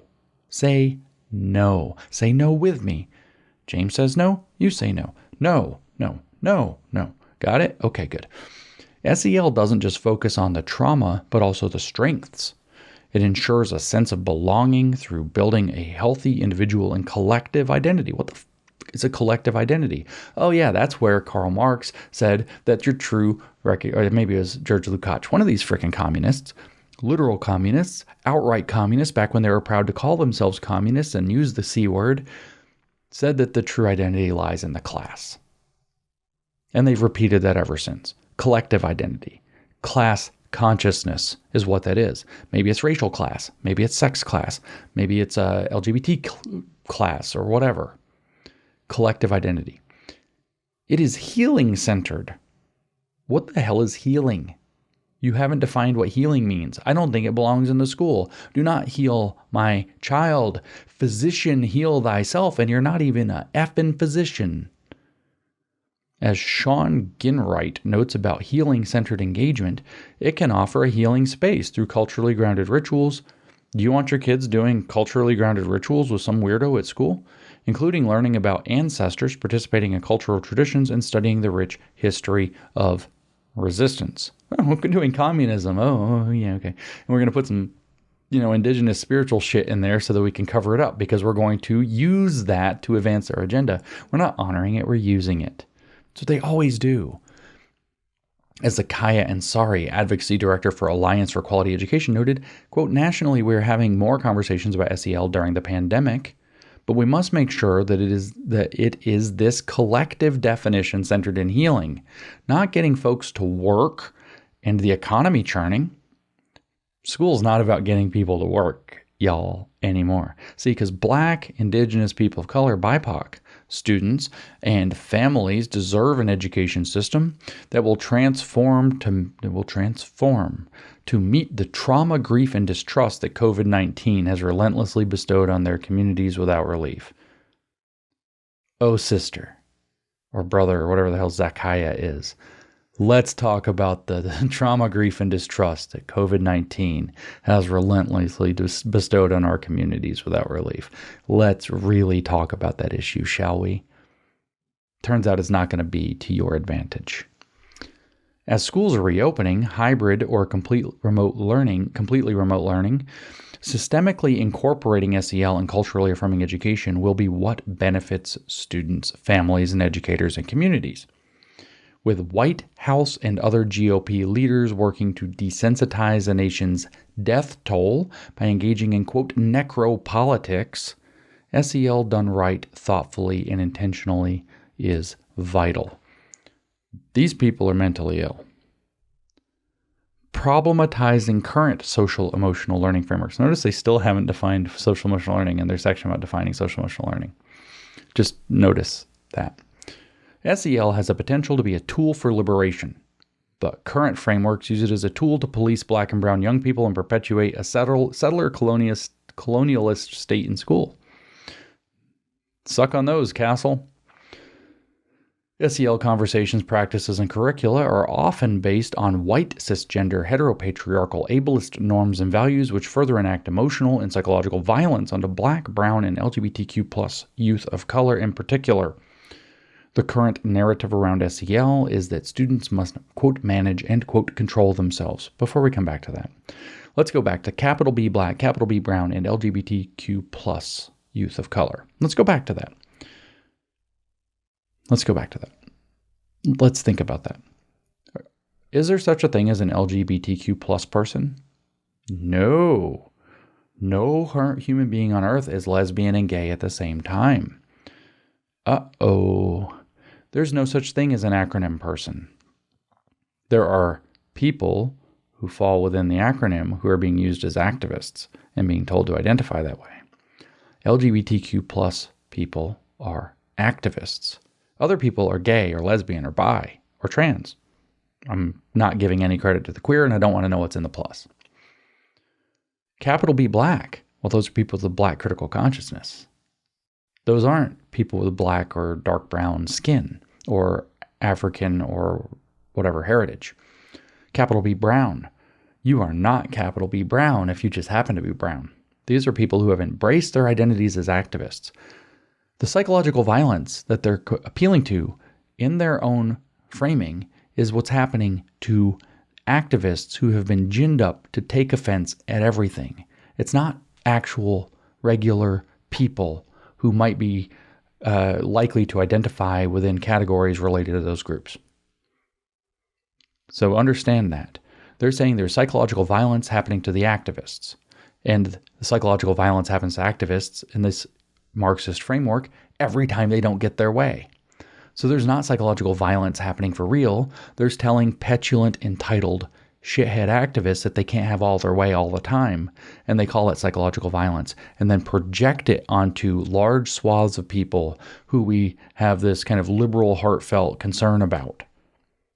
You must understand when they capitalize black, brown, when they acronymize all of the different LGBTQ, whatever acronym, AAPI plus, whatever for Asians, when they acronymize, you are now talking about specific activists. Real people don't identify this way when they think about it.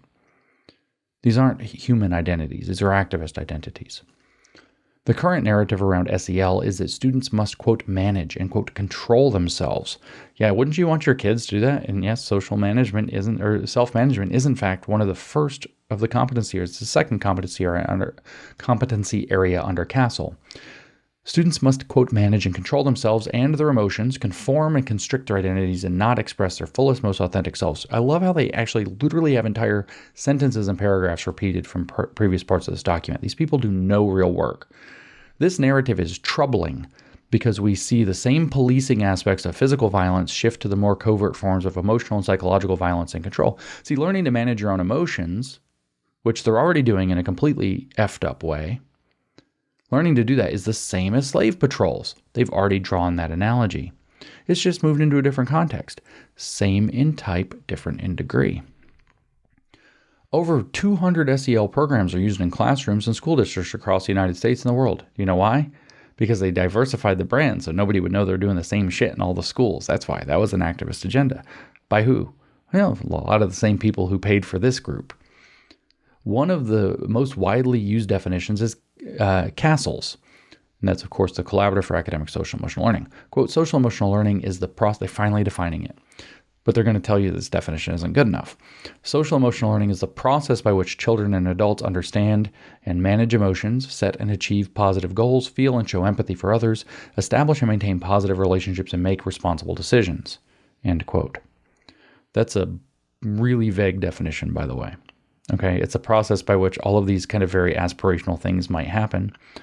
Very vague definition. Gives them a lot of power to monkey around with stuff. To say SEL is always happening, so therefore we're justified in putting this very radical transformative SEL in play. SEL, they tell us, is often discussed under or in partnership with conversations about school climate initiatives, whole child development, positive behavior intervention support, PBIS, mindfulness, and restorative justice. They have many kitchen sinks full of bullshit going on over here.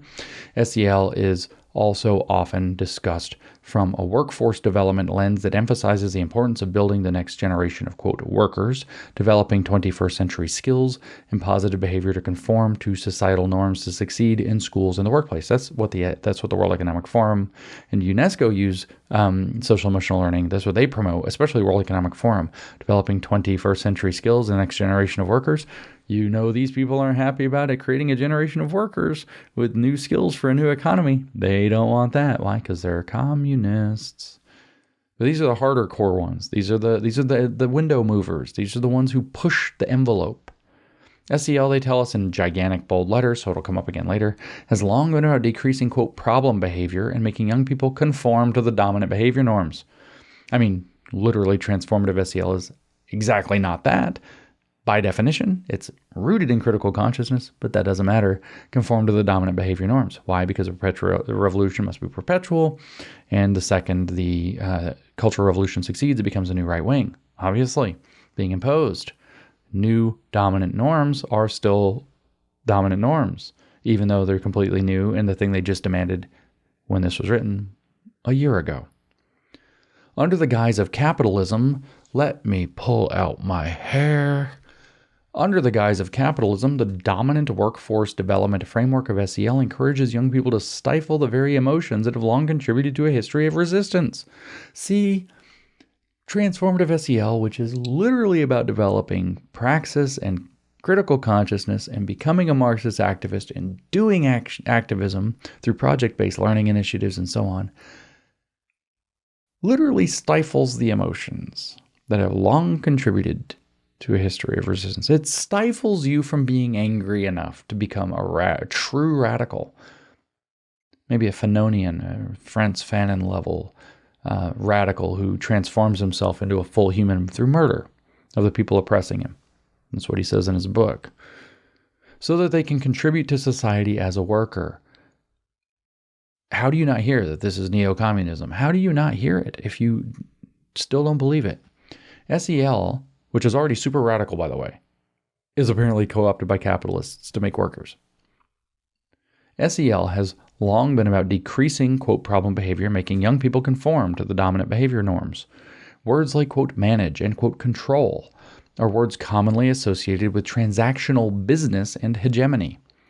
SEL has even been described as a, quote, calm down and rewrite that angry email. Quote, empathy is at the root of customer service. Quote, don't cry at work. And, quote, get what you want, get what you need, everyone still leaves happy.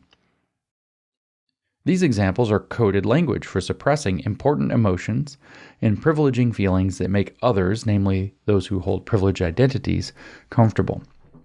See, when you go to like Starbucks or something, that person behind the counter should be able to bring their whole self to work and just flip the F out on you.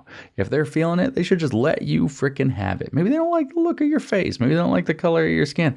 Maybe they don't like your hat. They should just let it rip. Because otherwise they're suppressing important emotions and privileging feelings that make others, namely those who hold privileged identities, comfortable. And you think, no, they don't mean that. Emotions like righteous anger has long been used as a tool to fuel movements that have and continue to propel our nation forward toward justice. I really should say forward toward the dumpster, forward toward Venezuela, forward toward China, forward toward the Soviet Union. But that's what justice means, because justice is a word that means communism. Okay. For black and brown young people in particular, this messaging communicates that their rage isn't warranted. No shit, calm down. It communicates to them that they should be complicit and content with the very systems that oppress them.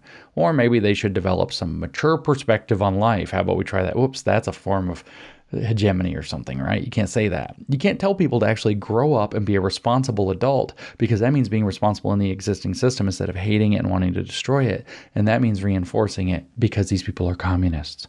And how do you know? They cite a communist next, as Audre Lorde told us about anger, quote, Focused with precision, it can become a powerful source of energy, serving progress and change. I don't know why I gave Audre Lorde a British-ish accent, except that I wanted it to sound like Emperor Palpatine saying, "Give in to your anger, come to the dark side, kids. You're black and brown, get on the dark side, nothing racist."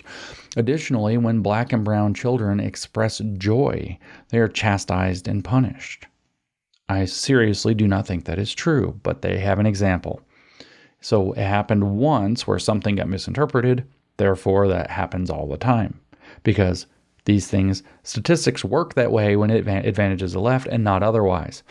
For example, in 2019, 4 black and brown middle school girls in Binghamton, New York were strip searched, physically violated, and shamed because they had been acting, quote, hyper and, quote, giddy. I don't know the story. We could look up the story. I have a feeling it's probably exaggerated. Maybe it was just something shitty that happened. This is just one of many examples of how black and brown young people are policed for expressing a wide range of emotions. It's probably the only example they have about people expressing hyper and giddy, which I don't know if that's necessarily happy, the same as happy, and something happened. As a part of SEL's dominant framework, equity, justice, and culturally affirming practices are relegated to being an add-on. See, you have to center the activists so they can have a better grift. Although the transformative SEL framework, as now we're getting real, oh boy, they're going to fight. Although the transformative SEL framework is defined by Castle is promising in its addition of critical consciousness as a key component of SEL. Hold on, pause. It literally defines itself as Marxist. It's 1 year old by the time this document's been written. Although it's promising because it added Marxist consciousness raising as a key component of SEL, which is already should be horrifying people, we argue that it shouldn't simply be an addition, but rather at its core. See, critical consciousness raising should be the main purpose. Marxism should be the main purpose of SEL, they're arguing. And transformative SEL, coming from Castle, is not nearly radical enough in that. Rather than being a framework or a checklist, we view SEL as an orientation to relationship building. See, it's vague, which means that the gurus and the consultants get to be in charge of what it means and change it whenever they need to and tell you no matter how you did it wrong and it wasn't their fault. No checklists, no framework.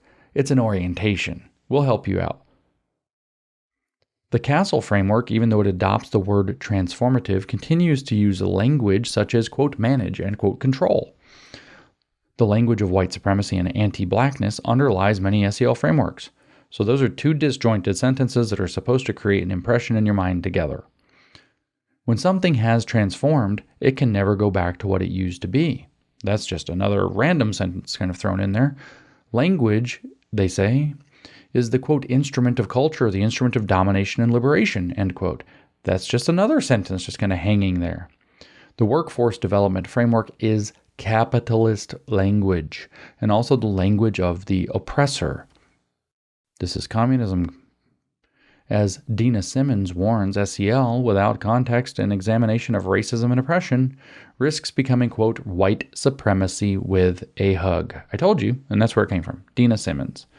I don't know who she is. A nut job. Obviously. Actually, no. That's not fair. They're not crazy. They're communists. All right, fine. Why not both? In fact, definitely both. It's the only way to be. In classrooms and schools, this looks like forcing young people to practice mindfulness by remaining still and quiet with their eyes closed. Ooh, some kids are too wiggly. Requiring young people to close their eyes can be traumatic. Holy shit. Holy shit. Mindfulness focuses energy and attention on one task, which one could do during any daily task, such as washing hands, taking a test, or having a conversation. This communicates the message that children who may need to move their bodies before finding a seat are not welcome or accepted because they are not practicing, quote, self-awareness.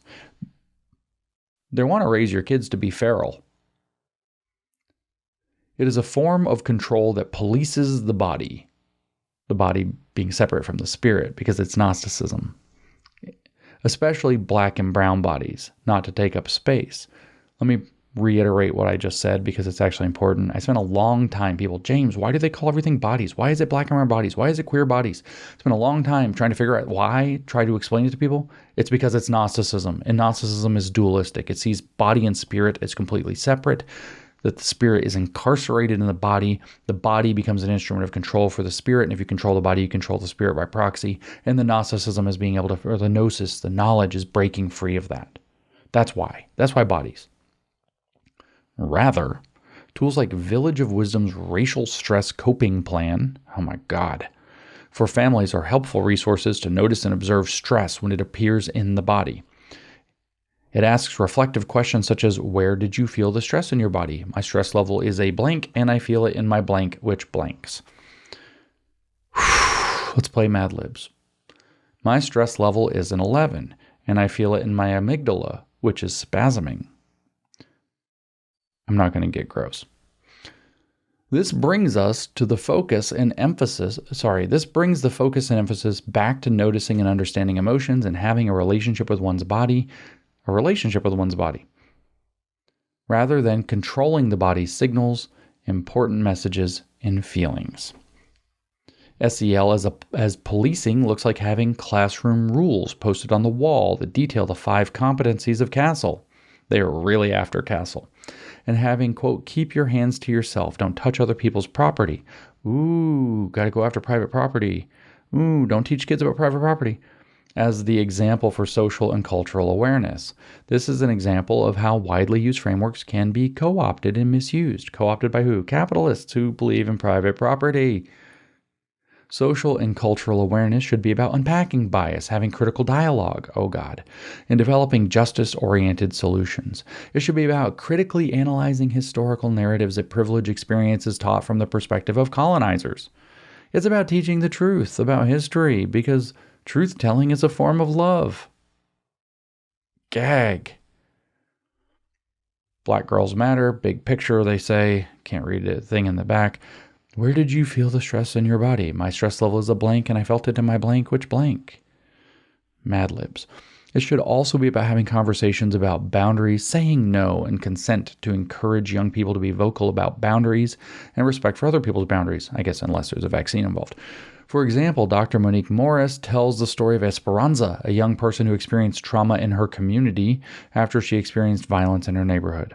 Esperanza was supposed to speak at a conference, but after feeling overwhelmed with processing the violence she experienced, she started to cry before she spoke. One of her friends came up to her and started braiding her hair, which soothed her tears, and as Morris describes, her spirit. But it's not religious, guys. Doing hair has long been used as a cultural practice for building communal and ancestral ties in Black and brown communities. The two young people knew one another well enough to communicate nonverbally and read one another's body language. What the hell does this have to do with anything? So some kid stressed out, another kid sees it, does something comforting and kind. I guess it goes against keep your hands to yourself. Bettina Love discusses this level of social awareness in her TED Talk as well, where young people at a cipher I'm just going to read the exact words as they appear on the page. Where young people at a cipher be aware of others to truly listen to what they're saying so they can comment on others' rhymes. They read nonverbal cues to know when it is their turn, which is an incredible exhibition of social awareness. SEL as policing also looks like teaching a one-size-fits-all approach. In order to feel in control of the classroom at all times, educators resort to testing young people in standardized ways without considering the multiple ways they express their intelligence. Oh, we're now into multiple intelligence theories. Okay. Why do we need to feel in control? That's in bold and italics. How will young people learn about their interests if there is no space to explore, uncover, ideate, or debate?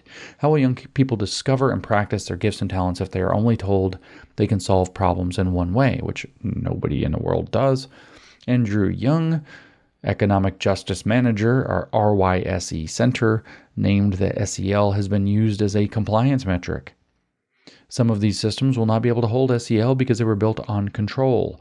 The history of schooling in the United States shows us this, where the factory model of education persists, which pushes their capitalism. By the way, this is a communist critique of education, which pushes standardization, devotion to nationalism without loving critique, devotion to nationalism without loving critique, hating your country, and obedience. The narrative has long been that young people must change rather than the system. If young people do not conform, they are disciplined and punished. This leaves little to no room for creativity, for reflection, and questioning of authority. Questioning authority means disrupting hegemonic systems. And in my heart, I'm screaming about that part in the Bible where they say, spare the rod, spoil a child. And I want to hold up a Bible in one hand and take a stick to these people in the other. Centering culturally affirming SEL in schools directly challenges the capitalist and white supremacist approach to schooling that is the status quo. The dominant message shares that we must be productive, that we are disposable, that we only live to work. Guys, this is communism. We must name the contradiction of schools as places where the capitalist class reproduces workers. Schools should be where young people learn about themselves and people's history as a liberatory practice aimed at communal freedom. Guys, this is communism.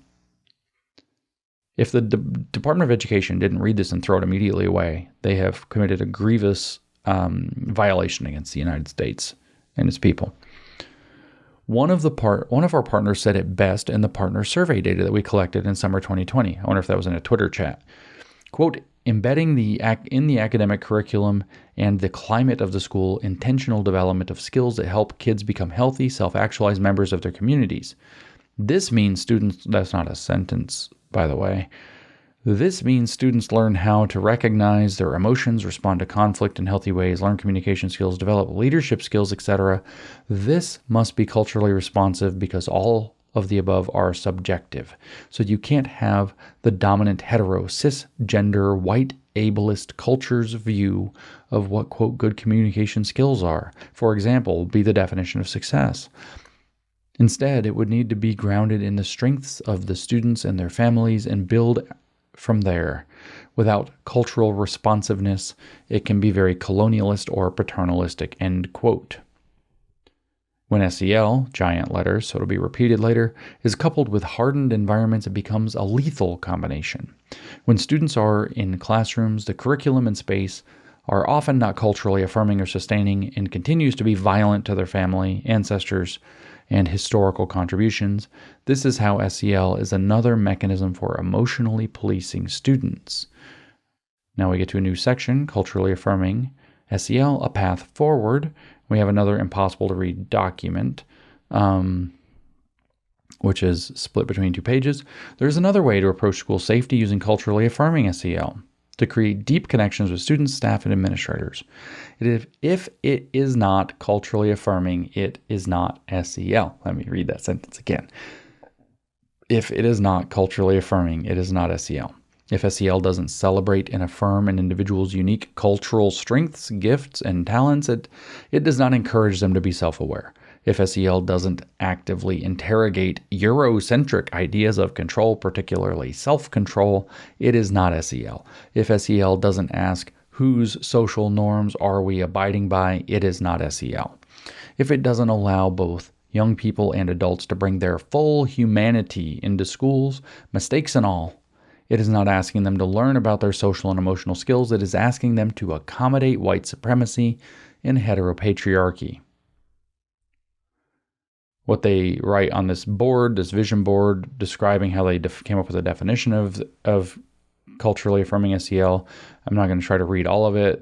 They crossed out make responsible decisions to change it to make collective decisions. You're not supposed to achieve anything. It's crossed out strive toward. We're not supposed to understand. We're supposed to recognize. We're not supposed to manage. We're supposed to process. We're not going to understand and manage emotions. We're going to recognize and process emotions. Are you understanding? We're not going to try to maintain positive relationships. Instead, those are going to be with ourselves, with our land and our community, the things that they can manipulate. But then what they write on the board in big pink letters, and dream the world we deserve into being. Because it's Gnosticism. When we began the community of practice, most of our partners did not call the set of skills social emotional learning. Still, it is because it wasn't. They made up some shit. Still, it is now they're trying to co-opt SEL. As little sympathy as I have for Castle and SEL, they're trying to steal something somebody else built and turn it into their crazy bullshit. Still, it is a part of their work and how they approach organizing through deep relationship building and creating a space for love, healing, trust, joy, justice, and liberation. Every one of those words has a communist definition, by the way.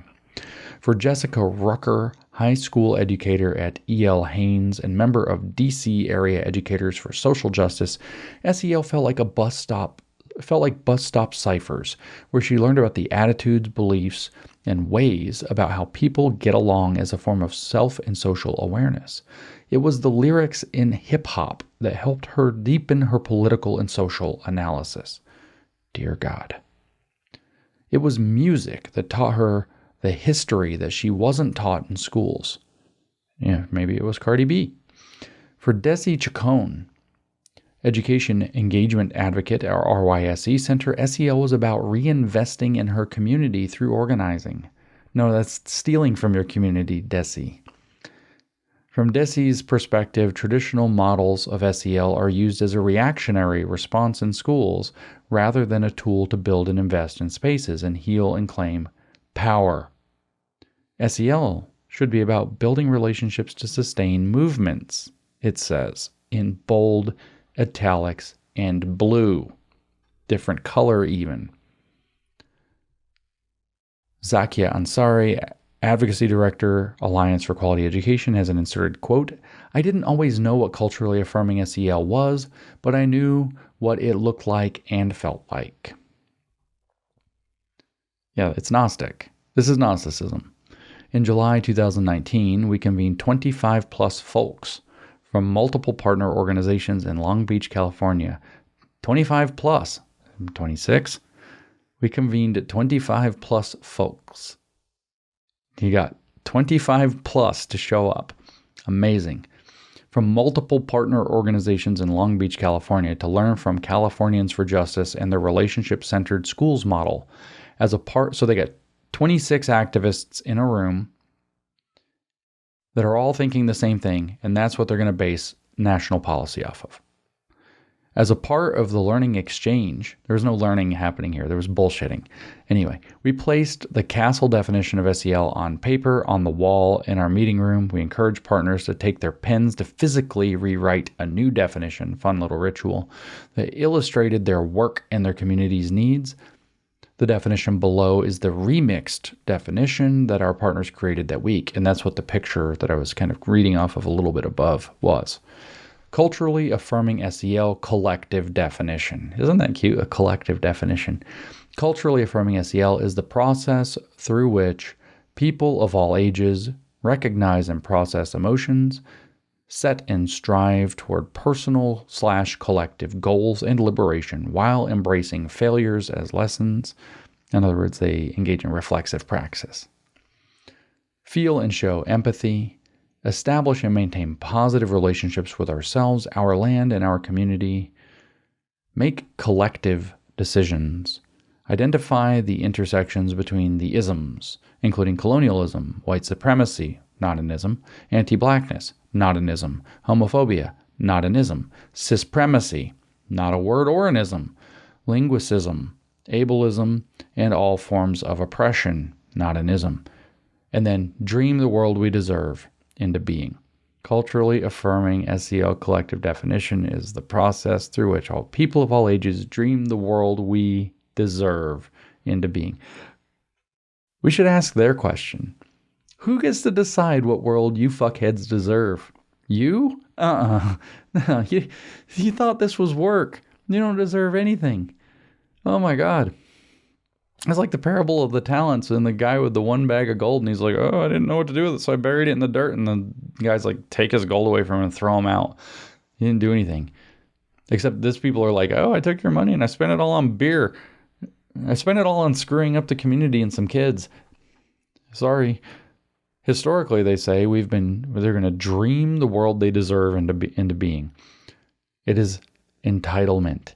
It is megalomania. It is Gnosticism. Historically, we've seen how theories of SEL are deeply ingrained in movements. Movements like the Black Freedom Struggle in 1966, the Black Panther Party released their 10-point program.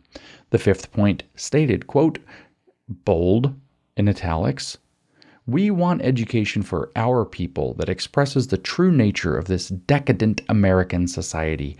We want education that teaches us our true history and our role in the present-day society. We believe in an educational system that will give our people a knowledge of self. If a man does not have knowledge of himself and his position in society and the world, then he has little chance to relate to anything else." End quote. So that's their inspiration, Black Panthers. Almost 55 years later, organizers are still fighting for this demand. We situate and ground this work in the reality that organizers have been demanding for a long time what schools should look like and feel like. Okay, so communists are demanding it should be something else for a long time, therefore it should be something else. No. That's not how anything works. In a virtual learning exchange, our partners listed out a set of demands of what they want SEL to be based on the Black Panther Party 10-point program, specifically the 5th point. Giant letters, whole page. 8 SEL demands. We're not making suggestions anymore, folks. In parentheses, in big black font. Everything else white font on blue. This is in black. Based on the Black Panther Party 10-point program. They're very proud of the fact that they've based their crap off of the Black Panther Party's lists of demands. So here are the culturally affirming 8 SEL demands. Demands. 1, we want SEL to be centered in what young people of color say they need, not what we assume will make them into who or what we want them to be. And it doesn't say who, it just says what. I want to be honest. I read the word wrong. So activists, who are the representatives of the people of color, are going to say what they need, like gumbo or something at Evergreen State College, and that's what has to be SEL. 2, we want to make our own rules when it comes to culturally affirming practices. Amazing. 3, we want education that gives us opportunities to learn about and connect to the land we occupy. Well, we get sick of that. Let's go back to 2. I just thought of something. We want to make our own rules when it comes to culturally affirming practices. Let's do Drag Queen Story Hour. LGBTQ culture, right? Queer culture. They want to make their own rules when it comes to queer affirming practices, like grooming. They want their own rules. They want their own rules with queer culture. They want their own rules with queer culture, with your children. What's the P stand for in MAP? Pedophile. We demand room to grow. In other words, what we're saying here is not enough. We're going to ask for more. We demand room to grow. Who you see before you in classrooms, etc., is not who I once was and not who I may ultimately be. See me and support my potential, or at least get out of my way. No, fuck you. Let me just say it again. Fuck you. Okay. No, sorry. 5, we want the making of amends for the harm on our youth, specifically who are most marginalized through education. No. 6, we want culturally affirming SEL to be rooted in the indigenous practices from whence it came. Name it. Just going to point out, they didn't name it. They didn't name any of them. Culturally affirming SEL didn't come out of indigenous practices. It came out of activist collectives that are well-funded by billionaires who didn't know what it was and then saw the opportunity to colonize a program that's already done by radicals who are funded by the same billionaires to take it over. That's indigenous practices? Sounds racist to even say it. 7, we want SEL to invest and nourish the various skills, talents, and visions that young people have with compassion and care, while providing the resources for them to do so. 8, we want SEL education to uplift the voices of our young people and collectively heal and care for one another. What we've learned. What is culturally affirming SEL and what does it look like? Culturally affirming SEL is centered in deep relationship building.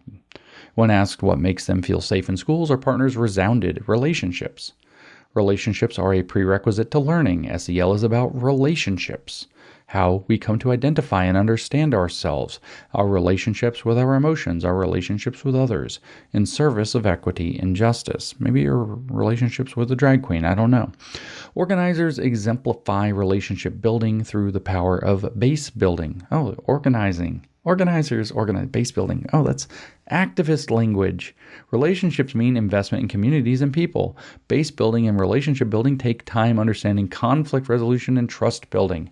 But what they're talking about is they want it rooted in what they call relationships, but what they mean is activist groups. We got another picture, a bunch of post-it notes on a board from our partner survey data. I'm sure that was rigorous.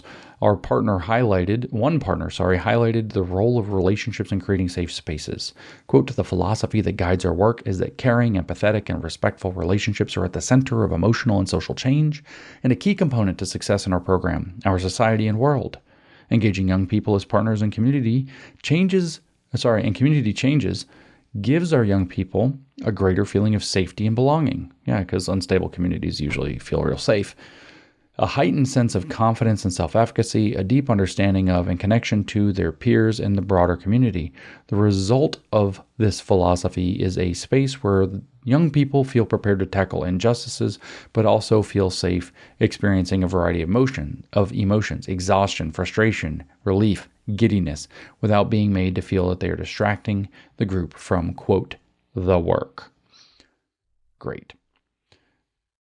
I guess this is Nyla, maybe it's Nyla because it's Spanish. Nyla Gomez Rodriguez, capacity building manager with Californians for Justice, shared that embedding SEL in schools means drawing from student culture and lived experience to develop learning. Californians for Justice relationship-centered schools model is rooted in one valuing student voice, that is, collaboration between students, administrators, and teachers through youth-driven design teams to develop new practices, always something new. 2, investing in staff, for example, providing staff professional development on SEL and unconscious bias. Sounds great. And 3, creating space for relationship building, that is, creating advisory structures where students stay with a caring adult all of their years of high school. In California, Californians for Justice has learned that students can lead professional development for teachers on implicit bias. Oh, that's great. Students can lead professional development for teachers on implicit bias and the importance of implementing SEL in an empowering and effective way. See, Mao empowered the youth to transform the schools too. CFJ's relationship-centered schools work stems from findings from a participatory action research study conducted with young people that showed 1 in 3 students in California could not name a single caring adult at school. I refer back to my daughter saying that the strict teacher was mean. Clearly cared a lot about the kids' education. SEL shouldn't be seen as an additional practice, but rather a core component of schooling where students co-design curriculum and give input about what they want and need in school. Partners like Cadre in southern Los Angeles, California, organize parents and build a base by understanding parent strengths and building relationships with and among parents to see the humanity in families. They build relationships by canvassing in the neighborhoods to reach parents who do not frequent school campuses, and then hold house meetings to discuss some of the challenges they see in the school system. They continue to deepen relationships through training, but also provide parents with a structured peer support system. Schools that are truly centered in SEL cannot take on a deficit view of parents, families, caregivers, and schools cannot be a fortress. Culturally affirming SEL is what did you just hear, by the way? You just heard how organized these people are. They're constantly going out into the communities. They're constantly canvassing. They're constantly selling their garbage to people to get them to vote for them, support them, etc. Conservatives tend not to do this. Culturally affirming social emotional learning is a connection not just to ourselves and with others, but why do they do that? Because they're friggin' evangelists in a religion, by the way. But our relationships with the land, our ancestors, our spirituality, again, our communities and our connections to our joys and passions, it's rooted in mutual love and respect. Southwest Organizing Project, this is, I think, my favorite part of the document. SWAP SWOP, in Albuquerque, New Mexico, uses community gardening through their initiative Project Feed the Hood. The project provides safe spaces for students of color to learn about native food justice practices. Like they practiced like 200 years ago, and develop relationships with land that has historically been stolen from indigenous people. Right. They reclaim the land by building consciousness. No, they don't. They actually do not. They just make people mad about it. The ability to understand nature. While we see that it's magical, it's magic, it's hermetic. By raising a consciousness about the land being stolen, they reclaim the land. See? They teach people about indigenous practices and thus reclaim the land, but they don't. While we typically think of SEL as relationships with self or others, community organizing groups like SWOP center it in the land. In a presentation on food justice, land sovereignty, and SEL at the Novo Foundation, not a small deal, and Education First, SEL in Action convening, Amanda Gallegos from SWAP and Andrea Colon from Rockaway Youth Task Force shared a lesson on food mapping. They shared that food is important in every culture. What a great use of people's time. They shared that food is important in every culture, so they began by asking attendees to share their favorite foods that remind them of home. Get the emotions flowing so you can indoctrinate people into your cult. The lesson then took us through the life of a jar of salsa, beginning with naming the ingredients that you and your family use, from tomatoes to onions to chiles. Amanda asked critical questions such as, where do these vegetables come from? Well, I bet you Amanda didn't grow them. Who grows them and picks them? Probably not Amanda.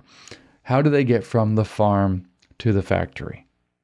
How much gas emits from the truck that brings the crops to the factory? Maybe they should just grow them at the factory, right? Maybe they shouldn't have factories at all. This lesson not only discusses food justice, but also climate justice and environmental justice. The lesson builds relationships between participants. See, it's about emotions and bringing people into a cult, and develops an understanding of our relationship to land and the broader impact of the climate and environment. Now, see, this is why I like this. You can't see this. I can see this. You can't see this because the picture that they have, Amanda Gallegos from Southwest Organizing Project presenting at the MN Learning Exchange in July 2019. Now, Amanda Gallegos is a portly woman. She is a large woman. She's a fabulously large woman. Well, not fabulously large. She's somewhere between very large and fabulously large. It appears she's wearing sweatpants and a t-shirt to her professional meeting. I love how professional they are. But her t-shirt has a lot of words on it, as activists on the left often wear paragraphs on their shirt because that's how they meme. But what is it? It's a quote. It turns out, and this is what I love. This is why this is my favorite page of this document. I'm zooming in so I can read this from her shirt. It says, large one. You think I wouldn't have to zoom in that much because she's big. That's rude. I'm sorry. Let's change the way we eat. Let's change the way we live, and let's change the way we treat each other. Tupac. Kills me. A Tupac quote on her shirt from this definitely not gangsta woman. Kills me. Just savagely kills me. Somebody's going to bitch that I talked about her appearance so much. But you know what? Amanda Gallegos is worried about a lot of kinds of justice, but she's not worried about how heavy she is. I care about her health. Actually, I don't. I literally do not care about Amanda Gallegos. I hope she takes another vaccine soon. Her booster is overdue. Just kidding. You know what I'm doing with that. I hope you know what I'm doing with that. If you don't know what I'm doing with that, it's brilliant. Youth on Board Listening Works is a national healing project aimed at strengthening organizational and movement. So our jar of salsa story is in the past. Aimed at, where was I? This is so boring. Aimed at strengthening organizational and movement culture through SEL. Organizational and movement culture. Pay attention. I know I just got bored.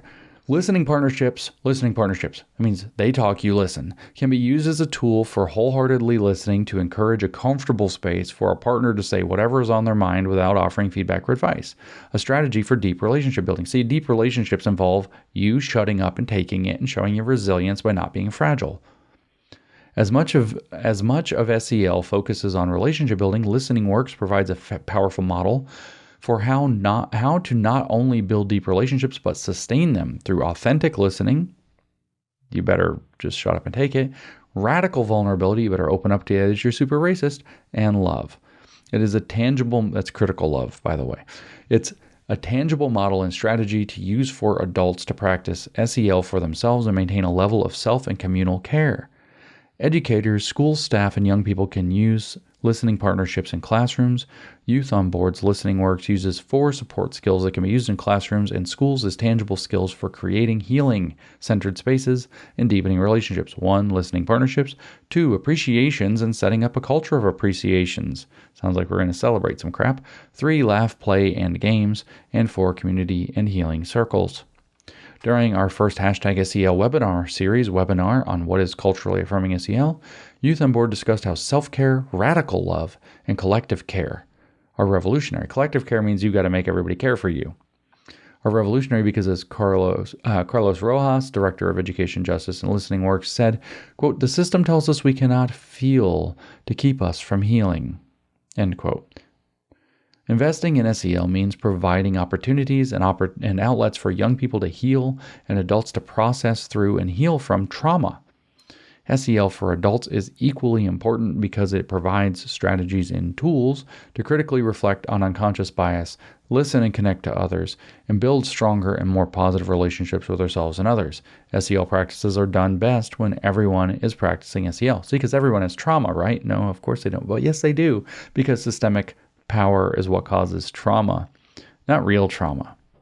It's so disgusting that they capitalize on that they use that. Just like they hide behind LGBT or gay or whatever, just like they hide behind black and brown bodies, which of course they say everybody else does, just like they hide behind truly traumatized people to put this garbage out and to psychologically manipulate children. But also, as they're going to tell us next, not just children, but adult allies also have to practice SEL, critically reflect, step aside, and truly let young folks lead. Just like in the Cultural Revolution in China. Doesn't say that part. I did. At our #SEL webinar series on SEL Beyond the Checklist, Andrew Young, Economic Justice Program Manager at RYSE, shared that adult allies must, quote, walk alongside young people for freedom and liberation, end quote, just like in the Chinese Cultural Revolution. Jessica Rucker, high school teacher at E.L. Haynes in Washington, D.C., and member of D.C. Area Educators for Social Justice, shared some of her teaching ideas, including this homework prompt: find a cultural artifact that shows something about you and your life. This prompt, she reflected, helped the young people she works with realize that they have cultural artifacts and are curators of knowledge. At RYSE, they held a youth-led town hall to hold space for young people to respond to social, cultural, and educational needs amidst the COVID-19 pandemic and, quote, distance learning, which was forced on them, nonsensically, evilly. In addition to other virtual community building spaces, culturally affirming SEL is about encouraging young people to share their emotions, thoughts, and feelings. And as Jessica said, quote, they don't need to be taught. I invite them. Their feelings. SEL can't be considered another, quote, add-on. That's big, gigantic letters. SEL is not a curriculum. It is a practice embedded into every aspect of the school day. There is an allotted, quote, SEL time where there is a focused lesson on a particular skill set in many schools. This practice presents a false narrative that noticing and observing our emotions, building relationships, and recognizing stress should only be acknowledged during specific periods of the day, which further contributes to the harmful, quote, management and, quote, control narrative. Many school districts are rushing to purchase, quote, the most effective SEL curricula as a Band-Aid that will not heal the deep wounds that punitive school policies have inflicted. Schools should embed SEL in the frameworks of all aspects of the school day, from building relationships to having a curriculum that is reflective of young people's experiences to school climate and restorative justice practices that promote connectedness. It's a cult, and they want to take over the entire school. Centering inquiry-based work, this is in bold, italics, and blue, and culturally affirming SEL is a powerful tool to expand pedagogical practices to infuse SEL into teaching rather than regarding it as just an add-on. In the hashtag SEL webinar series, webinar on SEL Beyond the Checklist, the panelists shared that SEL should also be about encouraging constant and growing curiosity. Andrew Young from RYSE shared that SEL should incorporate inquiry.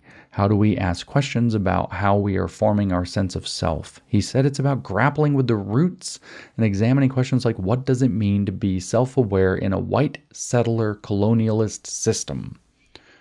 Woof. Jessica, high school teacher and DCAESJ member, said that as an SJ is for social justice there, by the way. It said that as an educator, she is devoted to making sure her classroom space is a place for exchanging ideas and asking questions to connect history, current events, and the future. In a webinar on when Black Lives Matter at school, educators and organizers building relationship in schools, educators and organizers emphasize, how many organizers do we need in our schools? Correct answer, 0. Emphasize the need for school curriculum, pedagogy, policies, and supports that examine structural racism and highlight intersectional Black identities, Black history, and anti-racism. Kanisha Mills, middle school teacher at Hardy Middle School and co-organizer of the People's History Working Group of DC Area Educators for Social Justice, said that her teaching strategy is not to start by teaching oppression/racism. Rather, Kanisha starts with the heroes and the creativity, the brilliance, and the impact of Black people and Black communities. This learning must extend beyond 1 month a year and highlight more than a few figures. Ira maybe Abu Bakr, senior program coordinator at Critical Exposure, shared that in school she needed to see herself reflected in the curriculum, and even when she asked for it, the school ignored it. Yeah, well, that's what Henry Giroux got radicalized by too. Sometimes you have bad ideas, and the school's right to ignore you, but never if you're an activist for justice, because you're always right, because you're a Gnostic. We must not inflict curricular violence on Black and brown students, but rather amplify the many ways they contribute critical knowledge. It's not about whether or not they do anything else. They contribute critical knowledge. We must amplify that. Otherwise, we're doing curricular violence against them. Youth on Board, in partnership with Boston Public Schools, runs the Boston Student Advisory Council. BSAC is the student union of the district. They advise the school committee and superintendent on district policy by putting youth on district boards of education. Sounds great. What a great idea. Put children on the board of education. They work with Boston Public Schools to redefine what SEL and wellness look like by situating culturally and linguistically sustaining practices into every aspect of schooling, including curriculum development, institutional work, and ensuring that students are engaged in every step of policy development. What a nightmare. What is going on with you people? Through their Youth Empowered Learning CLSP learning series, they provide a powerful framework for centering the cultural knowledge and practices of young people, families, and communities. Together, young people and adults co-facilitate workshops designed by young people that focus on self-identity, countering bias and racism through an analysis of historical and current contexts, Marxism, and provide interactive skill-building opportunities for advocacy and direct action. That's Marxist activism. How many times do we have to cover it? Why are they putting children in charge of these things? Why did the failure to be willing and interested in parenting extend to being unwilling and interested in actually teaching? Let's put the kids in charge of everything. Kid world, Mick world. It's my world. Yeah. Like, where did this mentality, why did adults abdicate their entire responsibility to mentor and raise children into functional adults? Oh, because communism needs them to do that. That's why. This is insane. This is actually insane. Leaders Igniting Transformation, LIT, is a youth of color-led organizing group based in Milwaukee, Wisconsin that focuses on 3 core programs. 1, ending the school-to-prison pipeline, which probably doesn't exist. 2, economic justice, communism. And 3, justice reinvestment. Oh, wealth redistribution, got you. Through their Black Hogwarts political education. They're wizards, oh my God. Through their Black Hogwarts political education program, Black Hogwarts. It's like a Dave Chappelle show skit. Oh my God. Each, quote, house is dedicated to a specific area of the young person's interest. Young people select a training or, quote, house they'd like to be a part of. For example, Slytherin includes workshops for students running for office and organizing, 101. Gryffindor includes workshops on storytelling and how to engage with your local government. Hufflepuff includes workshops on art and the role of art and activism, and Ravenclaw prepares high school leaders to testify at the Milwaukee Public School Budget Town Hall. Is that what you send your kids to school for, is to learn how to testify at town halls? Lit partners with local organizations like Ubuntu Research and Evaluation and Diverse and Resilient. Since it's a youth-led organization, older leaders mentor younger leaders through the process. This innovative programming introduces youth to the, quote, magic of leadership and organizing. This work highlights how learning can promote creativity to deepen social awareness. Big giant letters. Culturally affirming SEL is centered in healing justice and emotional justice. Because communal healing, they say, is central to safety. Is it? When students, caregivers, school staff, and communities come into school buildings, they want to feel mentally, physically, emotionally, and psychologically safe. Ira Abubakar, Critical Exposure, said in our #SEL webinar series, quote, when one of us isn't safe, none of us are safe. That's a logical fallacy. That's a complete logical fallacy, but okay. How do we continue to create spaces that are healing so that everyone can feel safe? All you need is one person to bitch and complain and say they don't feel fully safe and nobody's safe and you have to have a whole new thing. How can we continue to create spaces that are healing so that everyone can feel safe, supported, and affirmed in their humanity? The work of healing our minds, bodies, and hearts from the systems of oppression, that's what it's about, requires intentional commitment. Transformative organizing is healing-centered engagement. So now we know what healing-centered means. Transformative organizing. Marxist activism is healing-centered engagement. Labor Community Strategy Center in Los Angeles, California said, quote, many of our members suffer so many societal traumas rooted in racial, gender, and national oppression. We work with a model influenced by Frantz Fanon in The Wretched of the Earth. They misspelled Frantz's name, but nevertheless. Fanon argued that the pain of colonialism could only be healed in the self-actualization of the oppressed and the battle against colonialism itself. For us, this led many of our members to a heightened sense of societal awareness and self-love and acceptance. That's not what Frantz Fanon said. We just did that podcast. Frantz Fanon argued that the pain of colonialism could only be healed. Let's go find what Frantz Fanon actually said about it. Where do I have that one? Frantz Fanon, The Wretched of the Earth. Okay, there we go. I have that book. Literally, it's the next book over, next tab over. The Wretched of the Earth, Frantz Fanon, Chapter 1. How do we get to healing or whatever? National liberation, national resistance, the restoration of nationhood to the people, commonwealth, whatever may be the headings used or the new formulas introduced, decolonization is always a violent phenomenon. It's about violence. He actually goes on and on, almost 100 pages, talking about the need to use violence to do this. It actually describes how the native taking a gun in his hand adopts a symbol of his humanity. And by murdering the settler, he kills two men at once. He kills the colonized native and allows him to be reborn as a free human being. And he kills the settler who was holding him down, but just kills him dead. Fanon argued, so let's just correct this statement. We work with a model influenced by Frantz Fanon in The Wretched of the Earth. Fanon argued that the pain of colonialism could only be healed through murder. In the self-actualization of the oppressed and the battle against colonialism itself. Yeah, the battle's fucking literal. Literal murder.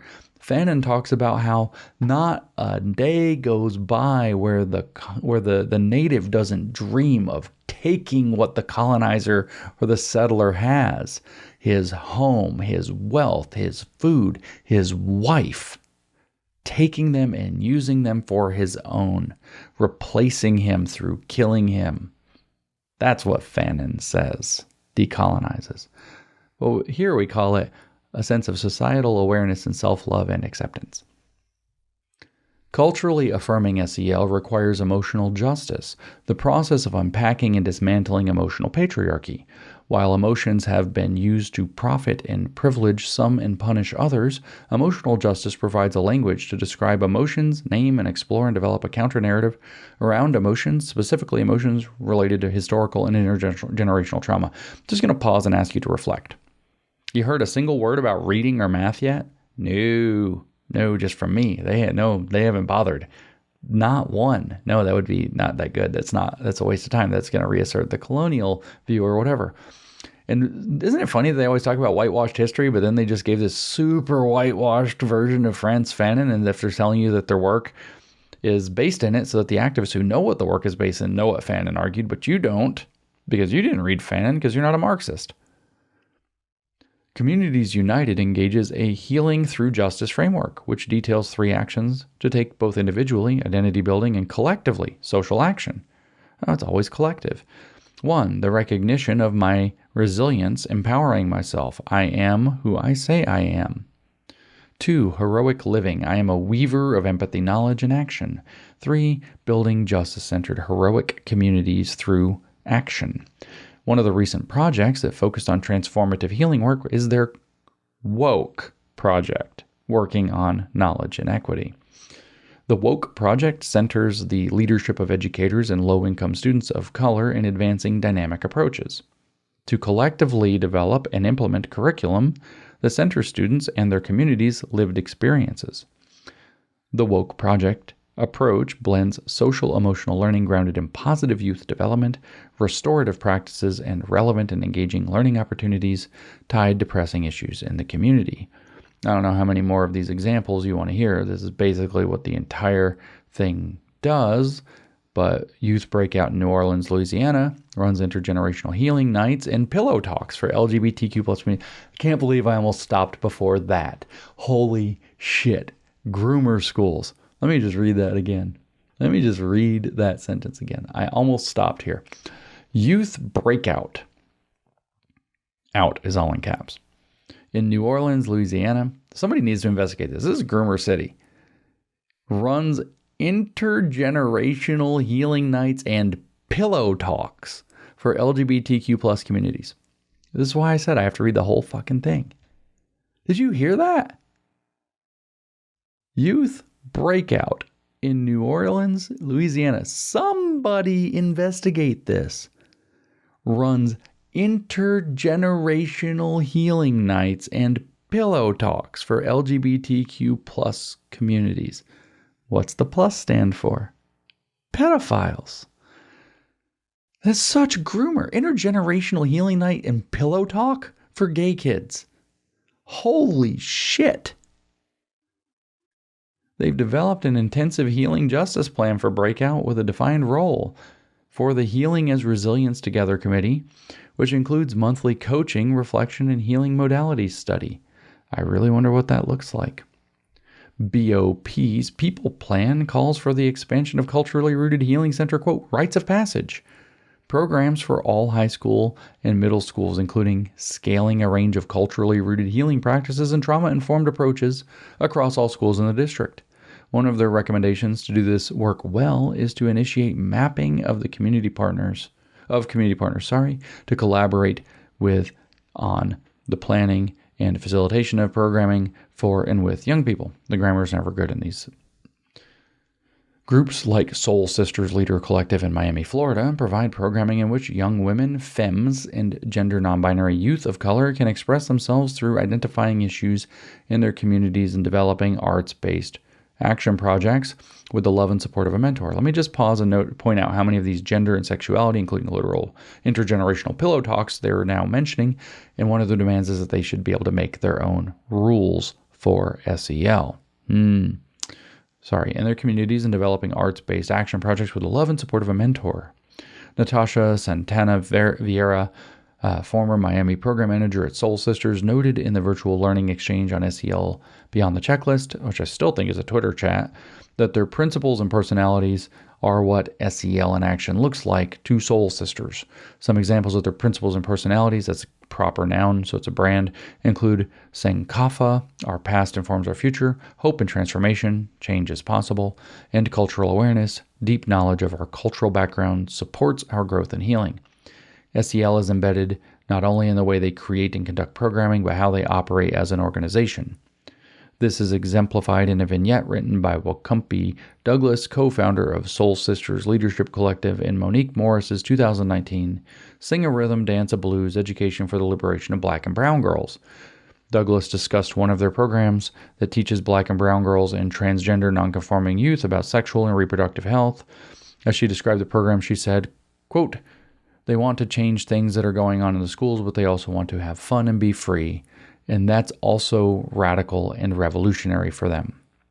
When young people, namely Black and Brown young people, take up space and express themselves in places not built for them to thrive, they resist the oppressive forces that often take away the joy and fun of learning. So when they take up space in schools and cause problems, they're resisting. Okay. They reclaim those spaces by expressing happiness, an integral part of the healing process. At RYSC Center, they reclaim public space for young people to play, laugh, and enjoy music. It sounds exactly like how school should be going. They also create other experiences like Richmond Renaissance, where young people explore the Black diaspora in Richmond in the 1940s as a means of placemaking and belonging, using art as a transformative opportunity to teach, analyze connections, and heal, as a powerful opportunity to deepen SEL practices. Another key component of culturally affirming SEL is engaging in wholehearted listening and story sharing as liberatory practices to be heard, heal, and express joy. I really wonder if I'm going to miss much by skipping. I'm going to skip some. It's not that exciting. She also used Jay-Z's Minority Report to invite young people to write their reports about their connections between their government's response to Hurricane Katrina and COVID-19. There's a great power in images to tell the stories we're not always able to put into words. Critical Exposure, an organizing group in Washington, D.C., trains youth to use photography, visual storytelling, and advocacy to make tangible change in their schools and communities. They're creating creating a new generation of civic leaders who have the tools to express themselves, the creativity to imagine new solutions to old problems, the belief that youth have the right and ability to fight for those solutions, and the skills to hold communities and public officials accountable." End quote. Critical Exposures partners with DC high schools, and youth share their photos through exhibitions in galleries, libraries, and present the images directly to public officials. Through the documentation of their communities through their own lenses, they share their counter-narratives with the world and use art as a transformative tool for healing and collective power. Activist and writer Adrienne Marie Brown, all lowercase, says, quote, this is fabulous, by the way, listen to this. "All social justice work is science fiction. We are imagining a world free of injustice that doesn't yet exist," end quote. Indeed, they're Gnostics. They believe they've seen an image of the utopia, and it is their job to disrupt the existing world and bring into being a simulation of the utopia they believe they've imagined until it works. But the key part is disrupting the existing world, because it's critical theory, because it's based in critical consciousness, which is supposed to be at the center of this, they said. SEL, they tell us, has the potential to encourage young people to freedom dream. Part of freedom dreaming requires creativity without boundaries, and with the drag queens and the pillow talk, maybe. In critical imagination of resistance. Critical imagination of resistance. In schools that often stifle and try to suppress creative invention and critical inquiry in the name of order and control, the healing process also requires imaginative freedom. SEL must be a lever for healing and emotional justice. As evidenced through the many examples that our partner provide, healing is essential to movement work. That's what you should focus on with schools, is movement work. Healing and rest are vital for sustained action. Still, if SEL does not uplift the necessary power of healing, it teaches young people instead to conform to capitalist structures that deny their humanity. I told you, it's communism. SEL, in giant letters, they tell us, looks different in different contexts. This is why we must lean into communities, because it's communism. In places like Juneau and Nome, Alaska, SEL is embedded into their cultural safety model, which they adapted from indigenous practices in New Zealand. Cultural safety in Alaska means not having too much food waste at lunch because it is directly in conflict with the community's and elders' cultural values. Further, it means providing traditional foods like moose and seal stew, rather than the nutrient deficit meals often provided and served through the federally funded school meals program. Cultural safety means young people learn their indigenous languages and Native Alaskan history from elders and community members as part of their core curriculum. It also includes being able to wear their traditional clothing at graduation ceremonies, highlighting that they're different, right? We must highlight the language, practices, customs, and history of the people and local communities. SEL should honor indigenous traditions to ensure that schools are culturally safe. Then shows a picture of Zakia Ansari, who I'm assuming is a woman, black woman it appears, but it's in the snow and she's very bundled up, standing in a heap of like a snowdrift in Alaska, and at the Alaska visit site in Nome, Alaska, holding up her communist fist. Back to our salsa people, in places like Albuquerque, New Mexico, organizations like SWAP, have you noticed they just keep kind of using the same like 4 things as if they have lots of examples? It's all fraud. They create the illusion that they have a lot of things going on. Have community school partnerships. Quote, SWAP established a partnership with Van Buren and Washington middle schools, which allowed SWAP to provide workshops in food and environmental justice work, maybe with a Tupac shirt on, through a transformative justice lens and through mindful, culturally based approaches to work with young people of color. These middle schools reached out to SWAP for assistance in creating programming that would engage community partners in a school-wide project to compel students to engage with their schools more and create ways for students to connect with groups and organizations rooted in their communities. SWAP worked with teachers at Washington Middle School to create a year-long environmental justice curriculum, fabulous, tied to national education standards. That included a school-wide environmental justice tour and several project-based learning opportunities. At Van Buren Middle School, SWAP worked to institutionalize a food justice program. The program includes a garden elective for students, in-school suspension conducted in the school garden. Wait a minute, isn't that what they do in prisons?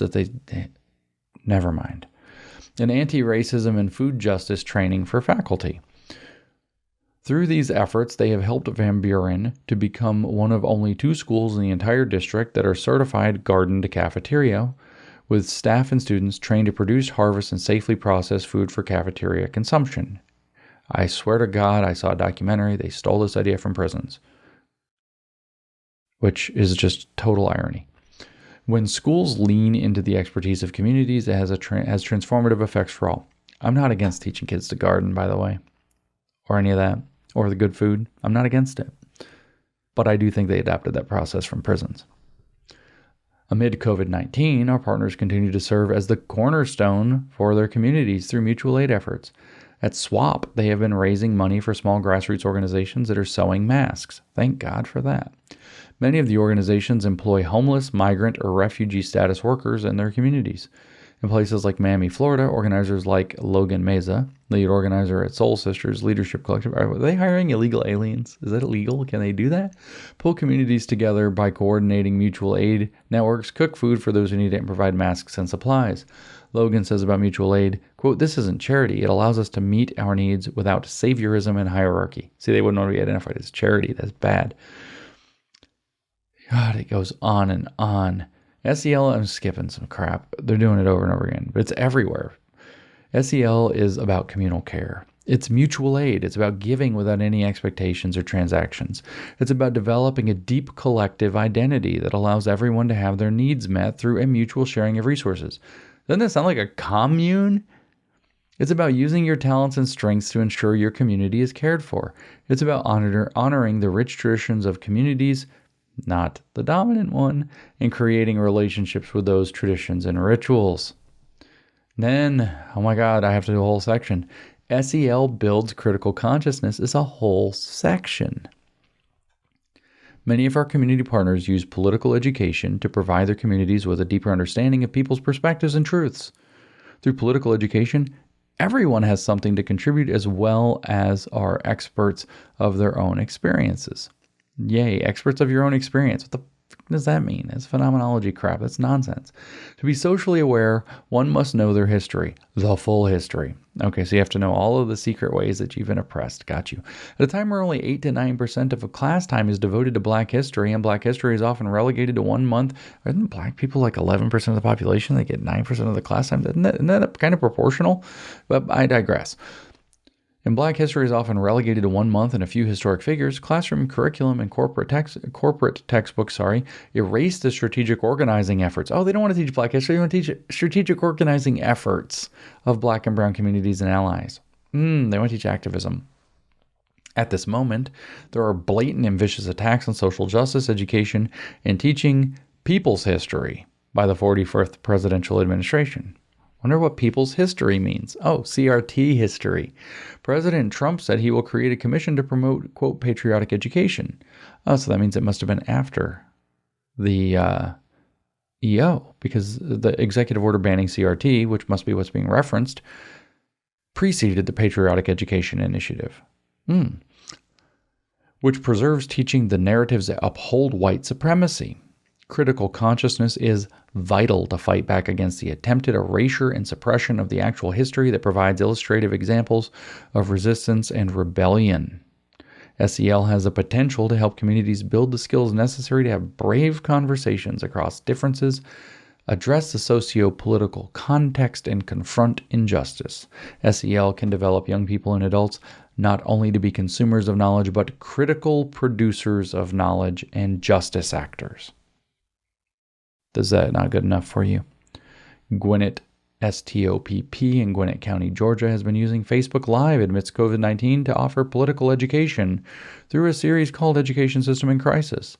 One of the topics they covered as an example included Still Separate and Unequal, on disparities in education, including how school funding works, disparities in college readiness, disparities in AP, honors course enrollment for Black and brown people.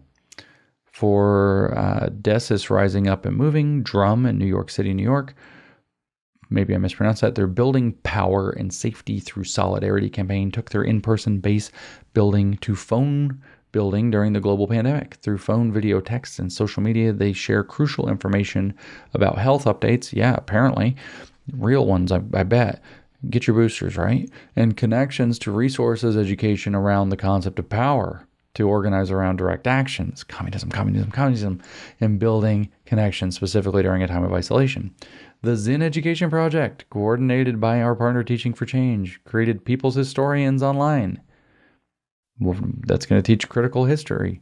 Teach beyond the textbook, they say. I'm going to kind of skip a little bit. It's getting long.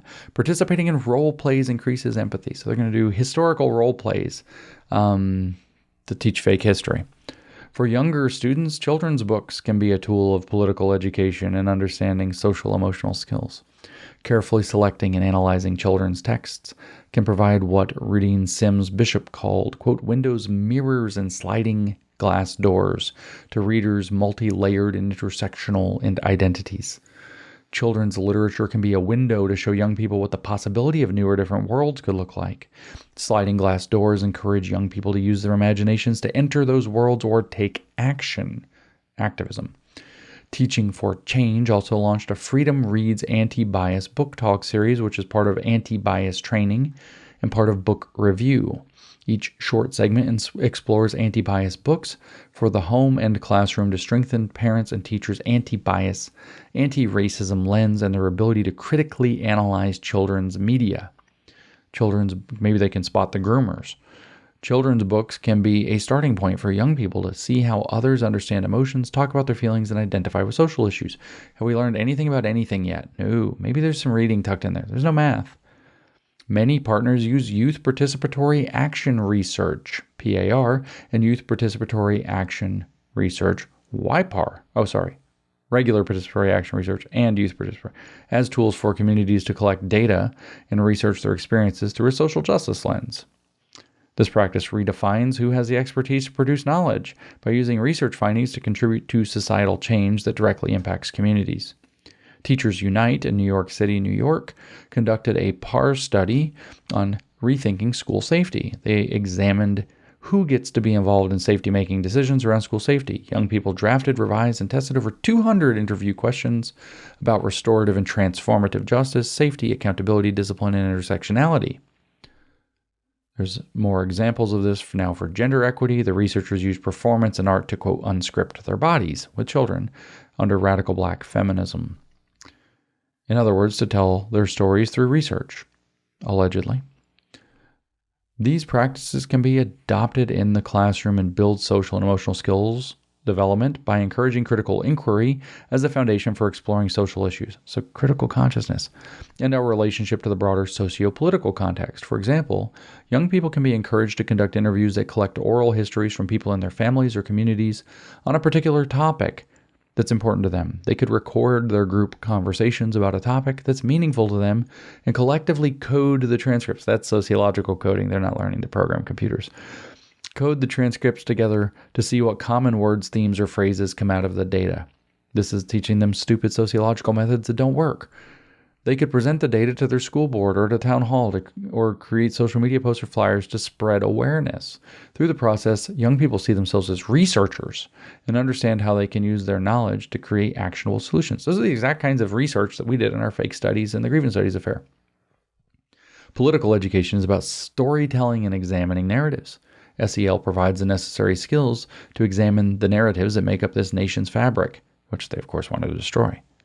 Particularly the narratives that have upheld anti-blackness, white supremacy, and other forms of oppression. See, SEL offers a foundation for turning knowledge and empathy into action. See, organizers exemplify this practice in their political education and participatory work every day. Giant letters. Conversations about culturally affirming SEL must center LGBTQ+ students, girls, immigrant students, and youth with disabilities at the intersections of justice. Too often in conversations about creating inclusive school environments, those most marginalized by society are left out of the conversation. In SEL conversations in particular, much of the discussion decenters those who live at the margins of interlocking systems of oppression with multiple oppressed identities. To create a supportive environment for all students, we remember what all students means, just the ones they think are oppressed. We must concern ourselves with students that face multiple forms of oppression. See, for example, black girls, queer students of color. There's your special groups. To build a strong sense of self and collective identity and to create school communities that are inclusive and affirming, schools must ensure that all young people, we know who all are, all young people feel a sense of safety. Remember, the privileged kids already have it, so they don't have to do that. They have to, in fact, tamp down on it a little bit. So that's privilege. It's not SEL if it's discriminatory or if it's only culturally affirming for some young people and not all. That's particularly outrageous in light of what we just said. Giant letters, whole page. This practice redefines who has the expertise to produce knowledge by using research findings to contribute to societal change that directly impacts communities. I'm not going to go through this entire section. Let me just tell you, it's more of the same stuff. Lots more, though, about the GSA network. I should read that part, I guess. Lots about LGBTQ, transgender, non-conforming students, Latinx, GSA network. GSA, what's GSA? It used to be called Gay Straight Alliance. It's sometimes still called Gay Straight Alliance, but now it's often called Gender Sexuality Alliance in schools. GSA network works to protect and expand access to GSA clubs in schools across. See, it's just to get people into the clubs where they brainwash them. That's where they love bomb you after they convince you might be queer in your classroom and then send you to the club after school or let you join it. And then they love you bomb you there and join you, get you into the queer cult. GSA clubs are student-run organizations, because the teachers probably can't run them, that bring together LGBTQ+ and allied youth to learn about and organize around issues that affect their communities. They provide a safe and protective space against harassment, as well as a space for activism and direct action. It's communist. Just the presence of a GSA improves connections to the school experience among LGBTQ+ students, whether or not they participate in the GSA. They give lots of examples like this. Something about juntos, about ICE and the police, something about, like I said, lots of stuff about Californians for Justice and suggests investing in staff by having LGBTQ/TGNC support liaisons to have someone LGBTQ plus young people could go to for support. Okay, groomers. They're going to say, no, they're LGBT people. You're calling them groomers. No. These people are talking about queer theory. This is groomers. Young people should never be separated in classroom activities by, quote, boys and, quote, girls, but rather use LGBTQ plus inclusive and gender-sensitive curriculum and language. See, because otherwise LGBTQ young people won't feel seen, valued, and affirmed. Schools should have gender-neutral bathrooms. The physical space must be inclusive and safe. The curriculum should reflect queer and trans history and contributions. I literally put that paragraph through a blender, but you get the idea. The oppression that black and brown girls face are at the intersection of race, gender, and sometimes class, sexual orientation, disability. Other identities are often unaccounted for in conversations about culturally affirming SEL. Blah, blah, blah. Right? You're getting the idea. I'm going to read through kind of the bold page. We're only on page 42. There are 58 pages of this nightmare. Schools have to be places where we don't just survive, but thrive. To survive is to not live at all. It's technically not true in a literal sense, but this is the kind of thing that they push. Lots of the same. Okay, SEL uses transformative justice. Organizers show us that schools can be sites for transformative justice rather than punitive justice. Restorative/transformative justice creates a proactive opportunity for community building rather than a reactive punitive space. In other words, nobody ever gets punished. And kids are out of control. And they give examples of how great this works by dreaming your own school through the Urban Leaders Academy, ULA. Draw Your Dream School. Even in the virtual space, they go out, reimagine everything.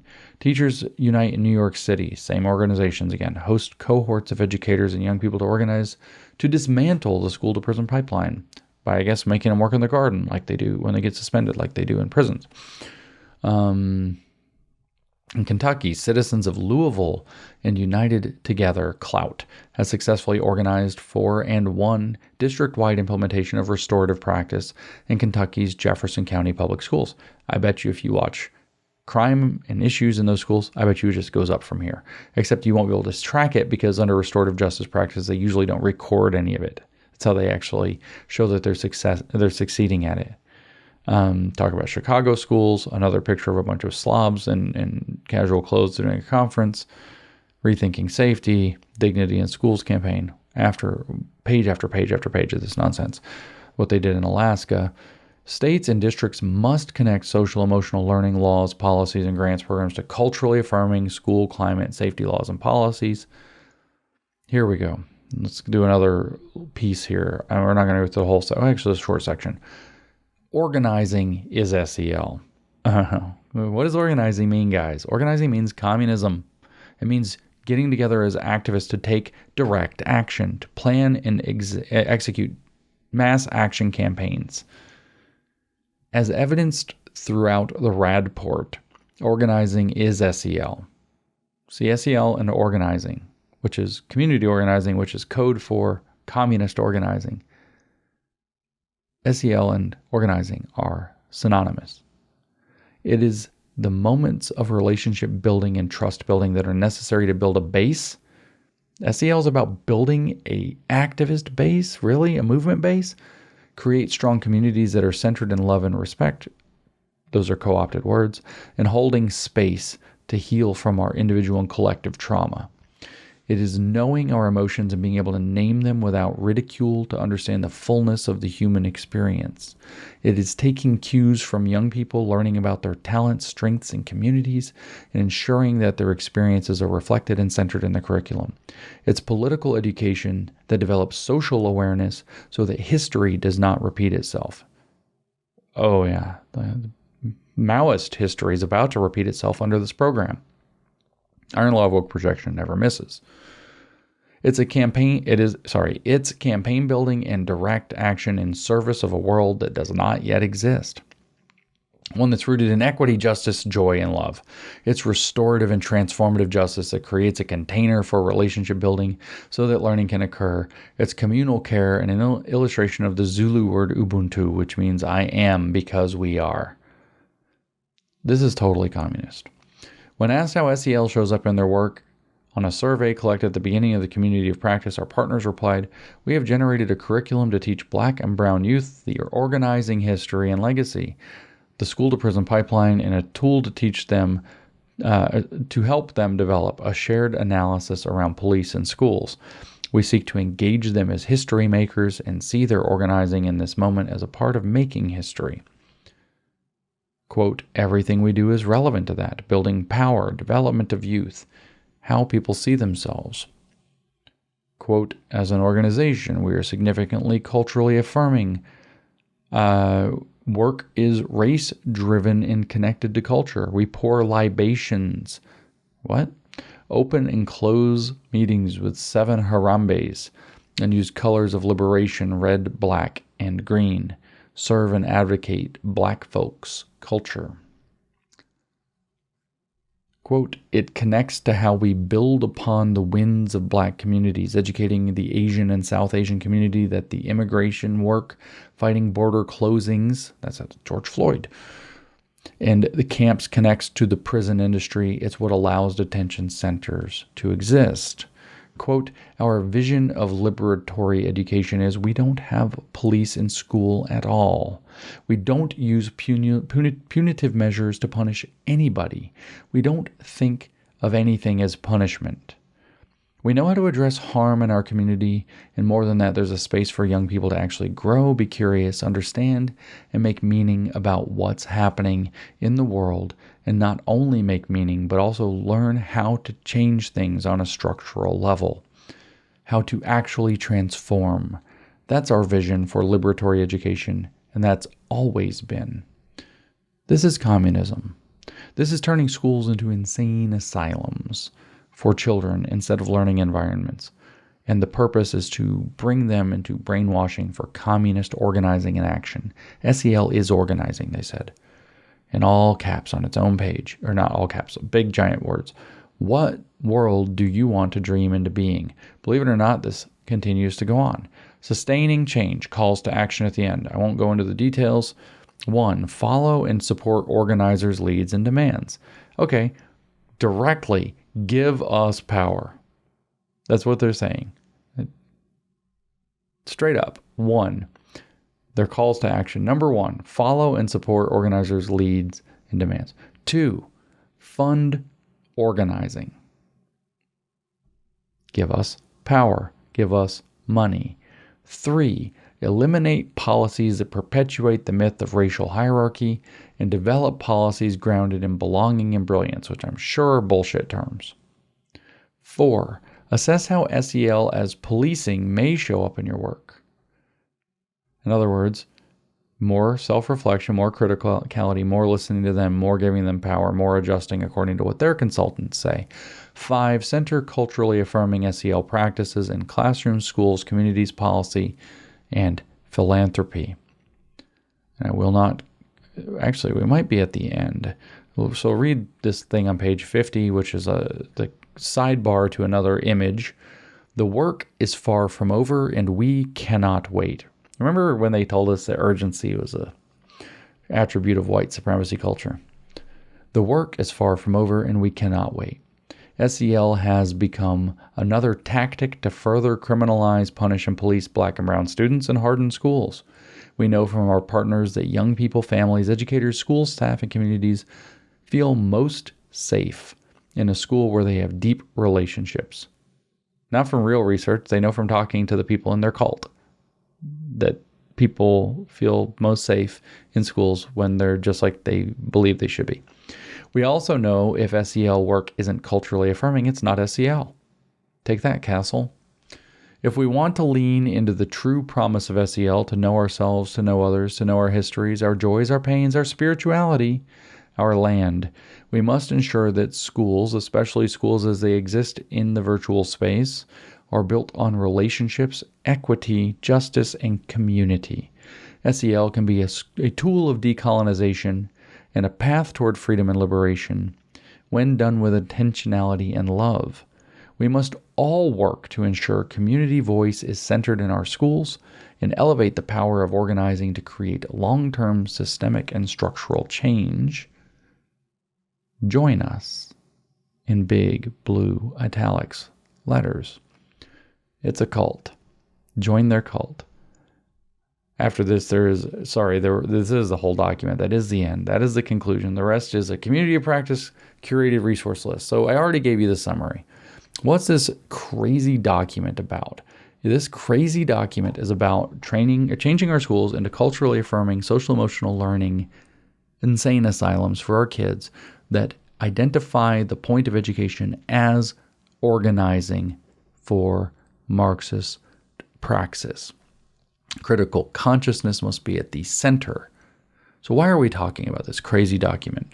Well, because it was sent from an organization that is an AstroTurf organization with lots of left-wing money behind it, big money donors, Soros, Novo Foundation, Ford Foundation, lots of big money behind it, Arabella Group donors, with lots of big money behind it. It's an AstroTurf organization that's working to tell us that even just a couple of years, even 1 year into the existence of transformative SEL, it's not radical enough.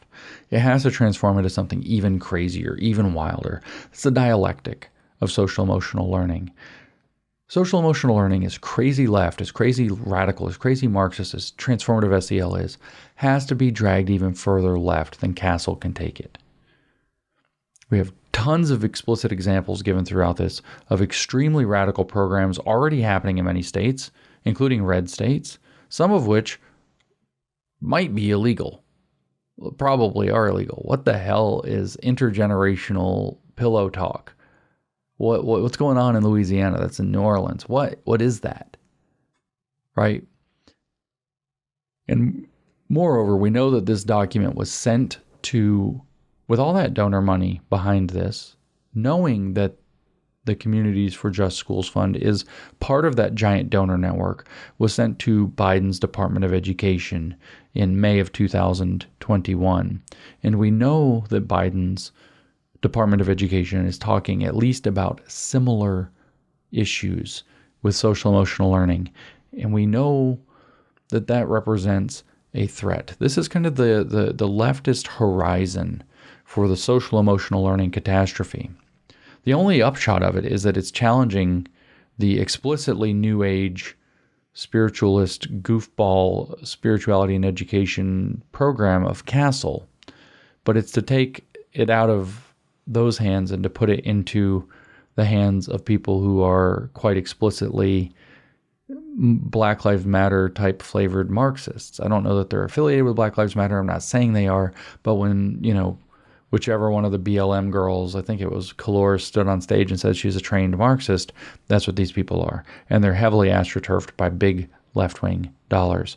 So it's very likely that the Department of Education will at least take the ideas in this seriously, and thus it's a matter of concern. Even if they do not, the NEA Foundation was one of their funders, by the way, too. The National Education Association, the teachers union, is funding this crap too.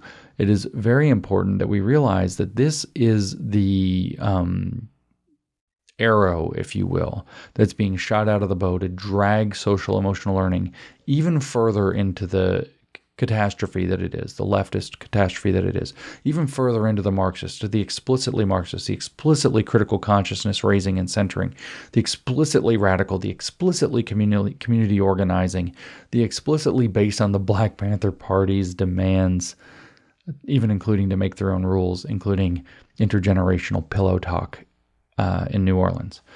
So that's why we should care about this. So this is a glimpse at, it's like a glimpse out of the left window as to see where SEL might get bent. And it's not a glimpse into just something so ridiculous and radical that it bears nothing.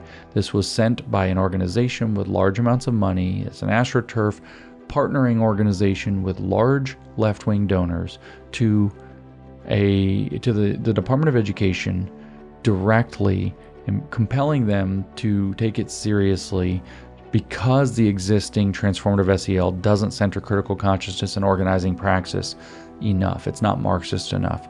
And that donor base, of course, the Democratic Party and their apparatuses are going to recognize who they are and what this is about. And that makes it a matter of serious concern. It's not a glimpse out the left window into crazy town.